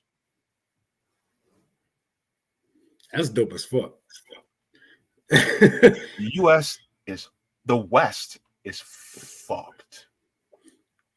That's what happens. And our dollar, our dollar is backed by fear. It isn't backed by gold, no resources, just fear. Military. And that's going to fuck us up the most. I'm like, hey, but that's what I was saying. Like, even if they, even before the OPEC, even if with just BRICS itself, they even represent more people than us. They got billions of people that they represent. Yeah. Just China and India alone. China has 1.4 billion people, which is roughly 3 times the population of the United States. India has surpassed China in how many people it has. Yeah. So it has maybe like 1.5, 1.6 billion people. So you're literally talking about almost half the world alone just in BRICS. Half the world. And so The empire is done. From 1776 to now, it's over. It's over, boo. And so when people talk about, oh my God, we still have our best years ahead. No, we don't. It's lies. That's like being in a relationship and saying, well, things are still going on strong when really your boo thing is on their way out.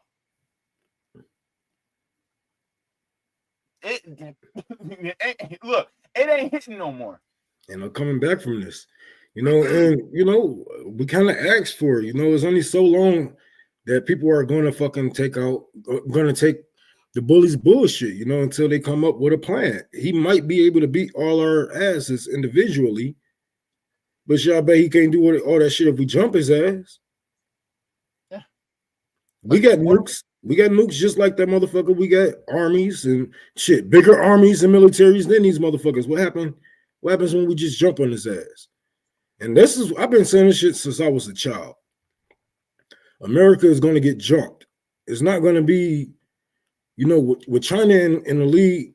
I don't think that they want to necessarily go to war. I think they found a way to crush the American empire without killing their civilians and doing all this back and forth war bullshit.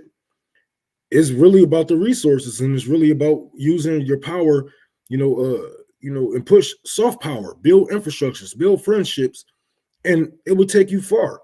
And this is what we did. We didn't go in, we didn't, bully these people out of their democratically elected leaders, or sanction their land, or whatever the fuck it may be, their resources, the medicines. They just went in there and they was like, hell, you need some help? Here's some help. And now America, like, oh, the Chinese taking over, like, y'all make it so easy for them. Y'all make it so easy for China to take over. It's just like, this is your fault. This is your fault. So I'm gonna make this statement. I should clip this, by the way. China is winning the war of hegemony not by the barrel of a gun, but by the use of a hammer. Yeah. The United States threaten you. Look, bruh. All right. The United States, this is my phone. The United States said, give me it, and you might just live. China goes, let me help you build your shit so that we can live longer together. That's the difference. Who am I going to go with? Am I going to go with somebody that puts a gun to my face and then threatens me to take my stuff? Or am I going to go with the dude that goes, hey, man, I see you got a little plentiful. Let me help you build up your storehouse. And then if I help you build it up, can you give me a little bit of a slice? And then we can build together? Like, who am I going to go with? Am I going to go with the nigga that's trying to rob me? Or am I going to go with the nigga that's trying to build with me? He's trying to take it all. And we have yet to see China do what all those rumors were. When China was first built first had the infrastructure plan with these countries out there in China, in Africa. Everybody was saying that they was gonna, get somebody in there that they want. They're gonna control their politicians and this and that. I have yet to see China do any of these things. If anything, they have been forgiven more debt than anything. Russia also, they have been forgiven debt. They're not, okay, well, you owe us a couple of $1 billion, so we're going to take over your whole land. Yeah. And the only thing I would say about China, and I actually want to bring this up, Violent, good point. It says China could develop Gaza. They have oil and gas, apparently. This is what Israel fears the most. I wish that China would be more forceful about what's going on in Gaza. That's the only thing that I would push back on China. I'd be like, yo, you guys could end this thing tomorrow if you guys just said no trade, nothing with Israel whatsoever until you guys stop. That's the only thing. I'm just like, China, come on, man. Because y'all literally could end this tomorrow. It's the only thing. Now, I could be wrong. I would actually like to have this conversation with people like Carl Zhou and Danny Haifong, but it feels like China, what you doing? You being a little soft on Israel right now. That's my only thing. You know, I believe Israel is going to get attacked, and I haven't heard this from anybody. You know what I'm saying? I ain't got no inside information and whatnot. This is just what I see, you know, and I'm not just talking about Yemen. Shout out to everybody in Yemen that's helping with the blockade with these ships and making sure that Israel doesn't see any of their cargo. But I'm talking about there's going to be something big. I feel it. You know, this is the calm before the storm, and it's always like that. It's a calm before a storm, and I feel like we are in the midst of the calm, and something bad, something big is going to happen, and I don't know who's waiting, but somebody's waiting to get the rest of the civilians out of certain areas and whatnot. I can see them coming back and dropping something on Gaza Strip in defense. That's all I'm saying. Either Gaza Strip or Israel will be hit, but you cannot go out and keep punching everybody in the fucking face and not expect to get punched back. But I feel like something big is going to happen. There's too many countries. And I know a lot of people say, "Oh, these Muslim countries aren't stepping up." There's a lot of Muslim countries that are stepping up, just not the big names that you guys will want. But I feel that Israel is going to face something. It's going to be bigger than October 7th, and I don't think it's going to be in their control like how October 7th was. Yeah, and just as an aside, you know, you have Saudi Arabia, Iran, UAE, and Egypt, and then one of the things I wanted to bring up as well is that there's Ethiopia as well, and so you literally have that area which is around the Horn of Africa, which is a very strategic area that a lot of that really the United States wants to keep a hold of. But now if BRICS is, you know, taking over that area, and what if they get a hold of Ethiopia, and what if Eritrea gets also in BRICS? It's done, because that Horn of Africa is now in the hands of the East, essentially the East and the global South. And so, as far as, you know, BRICS is concerned, I feel like better to have a multipolar world than a unipolar world, because then that means it's more democratic, which means that more nations have a say in how the world is operating versus having just a very small number of countries like the United States, Germany, Italy, United Kingdom, Japan, Canada. They get to dictate how the world operates. Like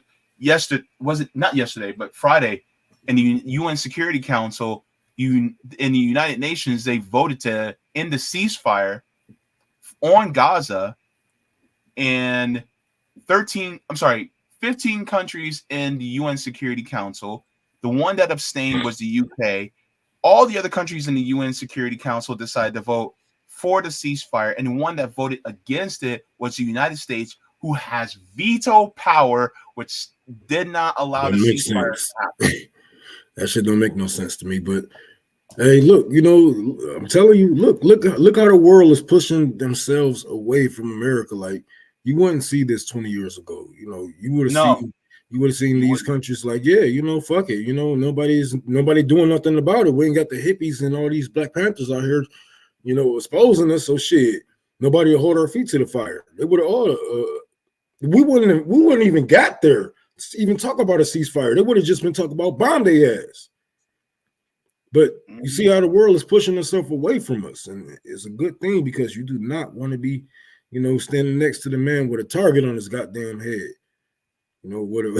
Like, that's a no-no. So everybody's pushing themselves away, and I do feel like this is a calm before the storm. We do have to remember that we are still at war with Russia, and we probably more likely will be, you know, putting troops on the ground. Only put it in quotations, because we already have troops on the ground out there in Ukraine. We have English-speaking people out there from the UK, from the states itself, but they will acknowledge that we have people out there on the ground, and I don't believe that we can actually win a war with Russia. We can't win a war with Russia, even if it was just some bombings head on and whatnot. You Americans are so privileged is that you are dumb. Like, you believe that our military is the strongest, we have the best technology, but that's just the farthest from the truth. They have technology that we haven't even tapped into yet because of our education. The government kept us so dumb that we can't even protect ourselves now.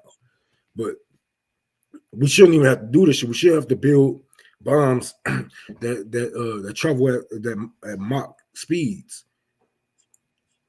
And we don't even have Mach speed yet. But Russia, China, well, Iraq, they have Mach speed weapons. Like, this isn't your granddaddy's war. Do you understand? This is not your granddaddy's war. This is war of technology. This is war of drone. This is war of nukes. This is a whole new war. They don't necessarily need y'all on the ground to do some ethnic cleansing. That's just, for the ones who want to get some licks in and you know what I'm saying, get a little rush. But they can wipe y'all all out. They can wipe out. They got missiles that reach us. They go undetected. This was admitted by the U.S. because Russia has been sending these tests our way, playing up under our iron domes and all that, undetected. You guys aren't ready for that. For them to send, they can send a nuke over here in 5 minutes. You know how far Russia is from the States? Y'all don't want this. This ain't your granddaddy war. And these niggas don't give a fuck.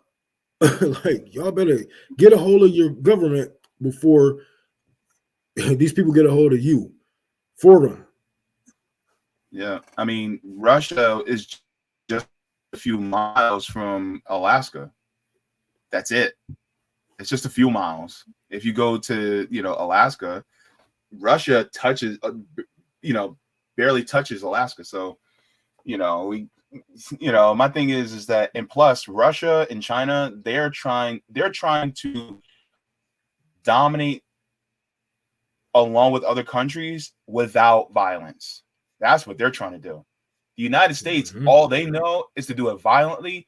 These other countries are like, we're not going to win. We're not going to try to win this at the barrel of a gun or by the missile. We're going to try to win this economically. And that's what the United States is scared of. But they should be, they should know better. They should know that the United States is not going down like that.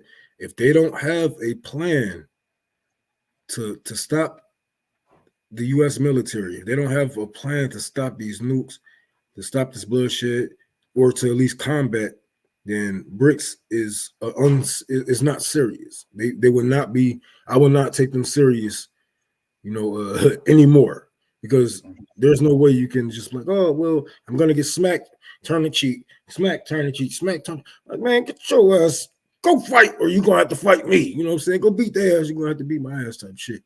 But if they weren't prepared, like this is why I believe they have countries like Russia on the front of it, just to let people know, like, look, we can take it there if you want to, and China can take it there.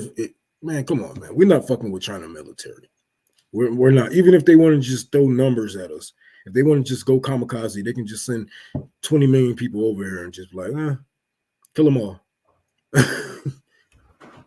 They can throw 1 billion people over here. They got the numbers to do it. They got the numbers, definitely. So that's what's going on, pretty much. What this gentleman, the Kiyosaki, was talking about as far as the end of an empire. While I don't consider his financial advice, because he's trying to do it within the capitalist system. I look at people like Robert Kiyosaki, and I'm just like, if he sees that it's the end of an empire, well, yeah, it's been the end of an empire for quite some time, and a lot of us have been seeing it. The thing is that capitalists like him are now seeing it, and it's just like, yeah, if they're just now seeing it, then it's pretty much already here.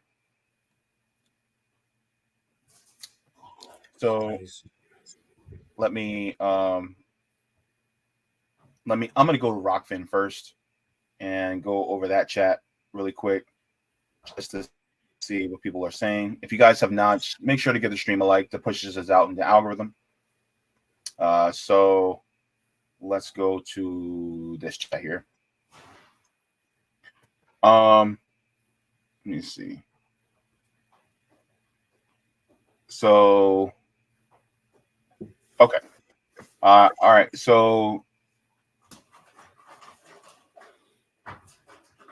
no, I got heat. I'm just about to get ready to go to the library. okay. No, I'm talking to Robbie. Okay. Roger Meadows says there are two ways to replace one empire with another. Either one, dismantle the old while assemble the new at the same rate that you dismantle the old piece by piece at the same pace. Or what you do is just let the entire system collapse, wipe the slate clean, and build a new foundation on the remnants of the old. Now, Kiyosaki says invest in gold. JZ comes back to BK to Brooklyn and tells them to invest in crypto, shaking my head. Jay-Z so stupid. Thanks to him, Cardi says the church and CIA are satanic. Hollywood is now openly satanic. Thank you very much for those, Hempcar. Hempcar also, thank you very much for the super chat. I'm sorry, the tip. He says, see Future Warfare circa 2025 by NASA Chief Scientist Dennis Bushnell. This is 5th generation warfare beyond nukes, drones, and EMPs, electromagnetic pulse. Microdust, bio-warfare, fake stories like babies in incubators, psyops, and direct energy weapons. See Dennis Kucinich's bill in HR 2977. He's trying to ban voice of God weapons and chemtrails, really. Quiet wars, silent weapons. I don't know what to believe anymore. I think we need truth commissions. Thank you very much for that, Hempcar. So now going on to the super chats. Oh, this is a good one. So Joe Anthony says there's a reason they make finance and economics complex. They don't want people to understand it. Yeah, I definitely agree with that. Chima Madhu says once the U.S. empire falls, how do you think its neo-colonies in the Caribbean, like Haiti, the DR, and Jamaica, will be impacted? Civil War. Civil War. People are going to go into civil war. There's going to be a lot of people fleeing. There's going to be a lot of people coming to those islands, coming to those lands, looking to take over, killing, murdering, whatever the hell, taking anybody that they want. There's going to be a lot of bloodshed after the empire falls because everybody is going to try to take a piece of the cake. Everybody, from black people to white people. Shit, you might have some Native Americans running around this bitch, but everybody is going to try to get a piece of the cake, and everybody is going to try to build a kingdom after the empire falls. Trust me. War always comes after war. It's not. So you're basically talking about power vacuum. More war. Yeah. All right. Thank you very much for that analysis, Rome. John Fries says we need to study non-Greco-Roman models of civilization. Sounds like you're talking about maybe ones like the Mayan and the Aztec civilizations, ones that like that. Is that what you mean, John? Because there are some civilizations that actually did really well up until colonialism came and destroyed them. So, I mean, you know, I'm not opposed to that, to be honest with you. Janae says it doesn't make sense. They only call it complex. That is true. Thanks.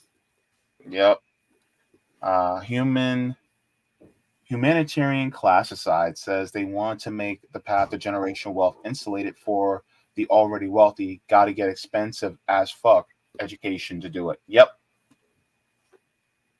David says the Great Green Wall in the Sahel region of Africa is the most valuable thing on the planet right now. soon to turn the Sahara back into the garden God intended. Interesting. I think that would be actually, I think that would be one of the coolest things. If the Sahara turned green and the Sahara turned into like a lush forest, I'd be like real impressed. I would actually love to see something like that, because right now you have, of course, you have the forests that are, I think, near the Congo, which is one of the second largest forests, the second largest jungle outside of the Amazon. So if you have the Sahara suddenly spring into a jungle, I think that would be amazing. But I think that will take hundreds and hundreds of years. I can't see it happening within our lifetimes, though. George says China did suddenly slap Anthony Blinken recently. The CPC doesn't seem to respect the fact that U.S. has a psychopath as Secretary of Defense. Hey, bro, let me ask you this. Why does Anthony Blinken look like he's always worried? Man, if I would kill people for a living, I would be too. But, but he got something that he running from for sure. But damn, what did that damn it. Somebody has said something. I can't find it. I know I had to come back to something, but yeah. He in China, they met with our real leaders not too long ago. They said, why should we talk to your presidents and your senators and your lawmakers? They just invited all the fucking billionaires out there. This wasn't even a couple weeks ago. And everybody's like, oh, this is bad. And I'm like, how is this bad? They're talking to our real leaders. Why should they have to? Why should I have to talk to your lapdog? When you are the one who write the laws, you are the one who control this shit. It's your money who's building up this building up, or or tearing down this fucking infrastructure. So why should I talk to Biden? Mm-hmm. Yeah, it kind of reminds me of all right, so here's my nerd side coming out. Remember in, I don't know, well, I don't think you don't watch Star Wars, but there was this part in Star Wars Episode 1, The Phantom Menace, where the Viceroy is and his partner is talking to Palpatine and the Darth Sidious, and as he's talking, he's like, Viceroy, I don't want this disgusting dude in my sight no more. I don't want to talk to him. I want to talk to you, basically. And so that's basically the thing. It's like, nah, we don't want to talk to your lackeys. Nah, give me some respect and talk to me straight from the top guy to the top guy. So that's what it reminded me of, basically. Yeah, it really makes no sense talking to them. I mean, like, give them $200,000. If I give a politician, right? If I had the money, I'll pay a politician. I'll just watch him say some dumb shit. I want you to say this, and that. Motherfucker get up there and saying a Kanye song. Scoopity-doo. Poopity-scoop. Scoopity-doo. Scoopity-doo. Like, these people are literally puppets, bro. You can make them say what the fuck you want to. Wait. You have a politician, and then you'll be like, I want you to read these talking points. And then you go, and the politicians go, now stop what you're doing, because I'm about to ruin the image and the style that you're used to. Like, keep going. Oh my gosh. That reading the lyrics to, oh my gosh, to Sir Mix-a-Lot's, song. Or have him read the lyrics to back that thing up, to back that ass up. Or I was about to say Baby Got Back or something. Like, shit. You know what I mean? But yeah, they ain't nothing but puppets, bro. Ain't no reason for me to talk to a puppet. Have him read Green Eggs and Ham. He get his hand all up your ass. All you're gonna do is repeat what he's telling you. Shit, might as well, stop beating around the bush. But I think that was, of course, I don't agree with the people that China is talking to. I don't agree with their lifestyle and whatnot, but they do run the country, and it makes no sense for them to waste time on somebody like fucking Lindsey Graham. Yeah, like, come on, man. Yeah, Lindsey Graham is a waste of time. So John Free says, I have been studying ancient Chinese and Indian civilizations. I'm interested in all indigenous human cultures. My wife is from Peru, so I'm getting exposed to the Inca civilization. Oh, that's interesting, man. That's dope as hell. Oh, snap. Okay. John got some fucking money, you know. Yeah. Well, yeah, but I mean, I honestly think that's really good, because a lot of these civilizations, they actually were doing the damn thing back in the day without having to be imperialistic. So, I mean, go ahead, man. I encourage it. Keep it up, man. Thank you for letting us know, all John. you can. But don't forget, you're only gonna die with that information. So teach people what you know. Man. You're gonna die with that information. Yep, absolutely. Oh my God. Yeah. Pay these politicians to say the lyrics to 50 Got Back and make them look like fools on stage. All right, man. So I gotta get going. I gotta eat. I'm gonna make me a smoothie. I'm about to head to the library. I gotta go cut the floor. I gotta go cut another part of the floor out, treat that wood, and get ready to throw that shit out. Man, that shit is just giving me headaches. But every time I do something, right? I'm doing the nitty gritty stuff. Like, this building basically got fucking cancer and AIDS and hepatitis, nigga. I'm trying to get, trying to get it right, man. I'm trying to get all the critical stuff done. A lot of my beams are messed up, water damaged. They have been damaged for like years before we even got the building. The water has been sitting on, and it just damaged some shit real bad. And it's gonna cost me about $1,000 just to replace the wood that I need for my floor, for the beams, the subflooring. I got to tear out the hallway. Like it was bad. It was real bad. But I'm gonna just nick at it from time to time, from little to little, and I don't think I'm gonna throw up another fundraiser until like after Christmas, because holiday season, I don't want to take from people's family, and I know people ain't got much to offer in these days, so that's why I haven't even really been tripping about it. But if y'all can go and donate to Tour for the Poor on Cash App, Tour for the Poor, or some shit. I don't even care. You know what? I'm about to somebody send me $200. I'm about to go spend that $200 on this fucking library, and I'm going to take my black ass home. And yeah, because I don't even feel like doing more. So don't donate. Fuck it. I'm tired. Oh man, it's coming along, man. It'll be done before you know it, and we'll be. Man, I wish I could fly out there.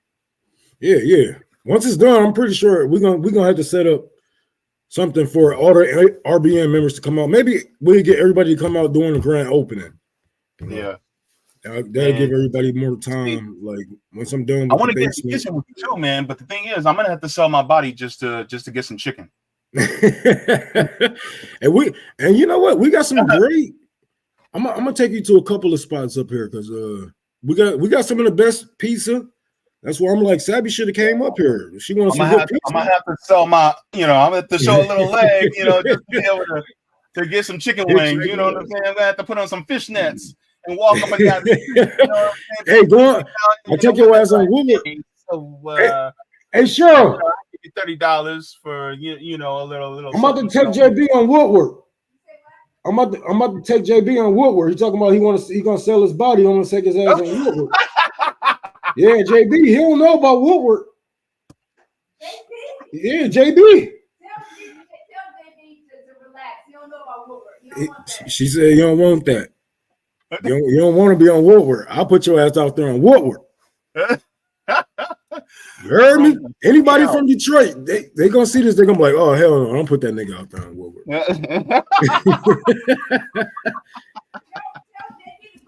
Man, chicken is high, man. Chicken is, goodness gracious. He said chicken is high, and she said Google that shit.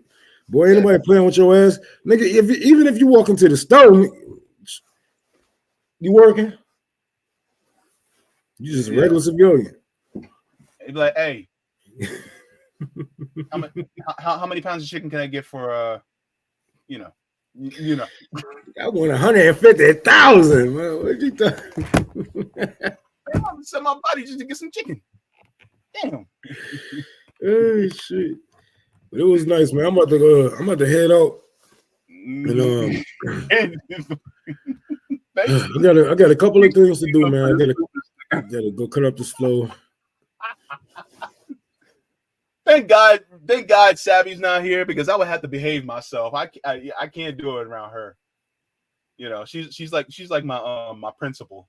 I can't do it around her. I gotta be good. Anywho, so everybody, thanks so much for tuning in. Just to let you guys know, if you guys have not already, we're doing a fundraiser for the Mutual Aid for Orlando Mutual Aid chapter. So if you guys go Cash App Orlando RBN, if you guys would like to do that. So thank you so very much for that.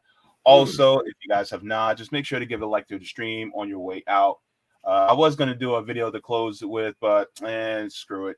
It's all right. I'm hungry. I got to get going. I'm going to make my smoothie and then just call it a day, because I got some stuff to do on the channel. But anyways, look, water your plants, water yourselves, leave the world better than you found it. Smoke them if you got them, drink them if you got them. If you ain't got them, then watch something funny, watch something, hilarious, or watch something inspiring, because joy is revolutionary. And while I'm at it, let me see. Let me put this in the chat just real quick, because you guys need to watch this. And if you guys watch this, you guys will thank me later. All right. Make sure to watch this after the stream. All right. You guys got a couple of hours before Sabby goes live. You ain't got to worry. So, all right. So watch that. And so I'll see you in the next one, Rome. Oh yeah. And be sure to watch. I think Nick and CJ are live tomorrow. So be sure to watch that as well. Anywho, any last words, Rome? Oh, I'm out, man. It's fucking snowing again, so I gotta get going. It's dark. Yeah, fuck you. It's dark, it's raining, it's snowing. I'm about to be freezing my ass off in this building, but I'm doing it for y'all because I love y'all. Y'all take care. We had this building together in no time, man. Yep. And by the way, free Palestine, y'all. See ya.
Sorry, guys, I forgot a super chat, so I gotta make sure I get this one too before I go, because I want to make sure that I don't miss anything. Because JB got to make sure that he gets them all, because I don't want to be one of them dudes that just miss out on people, because you guys spent your hard-earned money on us. So let me just make sure I get to this one as well. Chima says, for info on Haiti, I recommend Bird Food Albert. The DR, I recommend Meki Anais Estevez Cruz. For Korean Peninsula, Sahi Jun. And for here in Baltimore, at the Hood Communist. So thank you so very much for that. I think I got them all. So yeah, so thank you so very much. And yes, and oh, by the way, Davina, yes, thank you so very much. By the way, I also have my own channel as well. If you guys would like to, it's also linked in the description down below. So go ahead and give a look-see there too. All right. So I'm out. All right. Like I said, bye.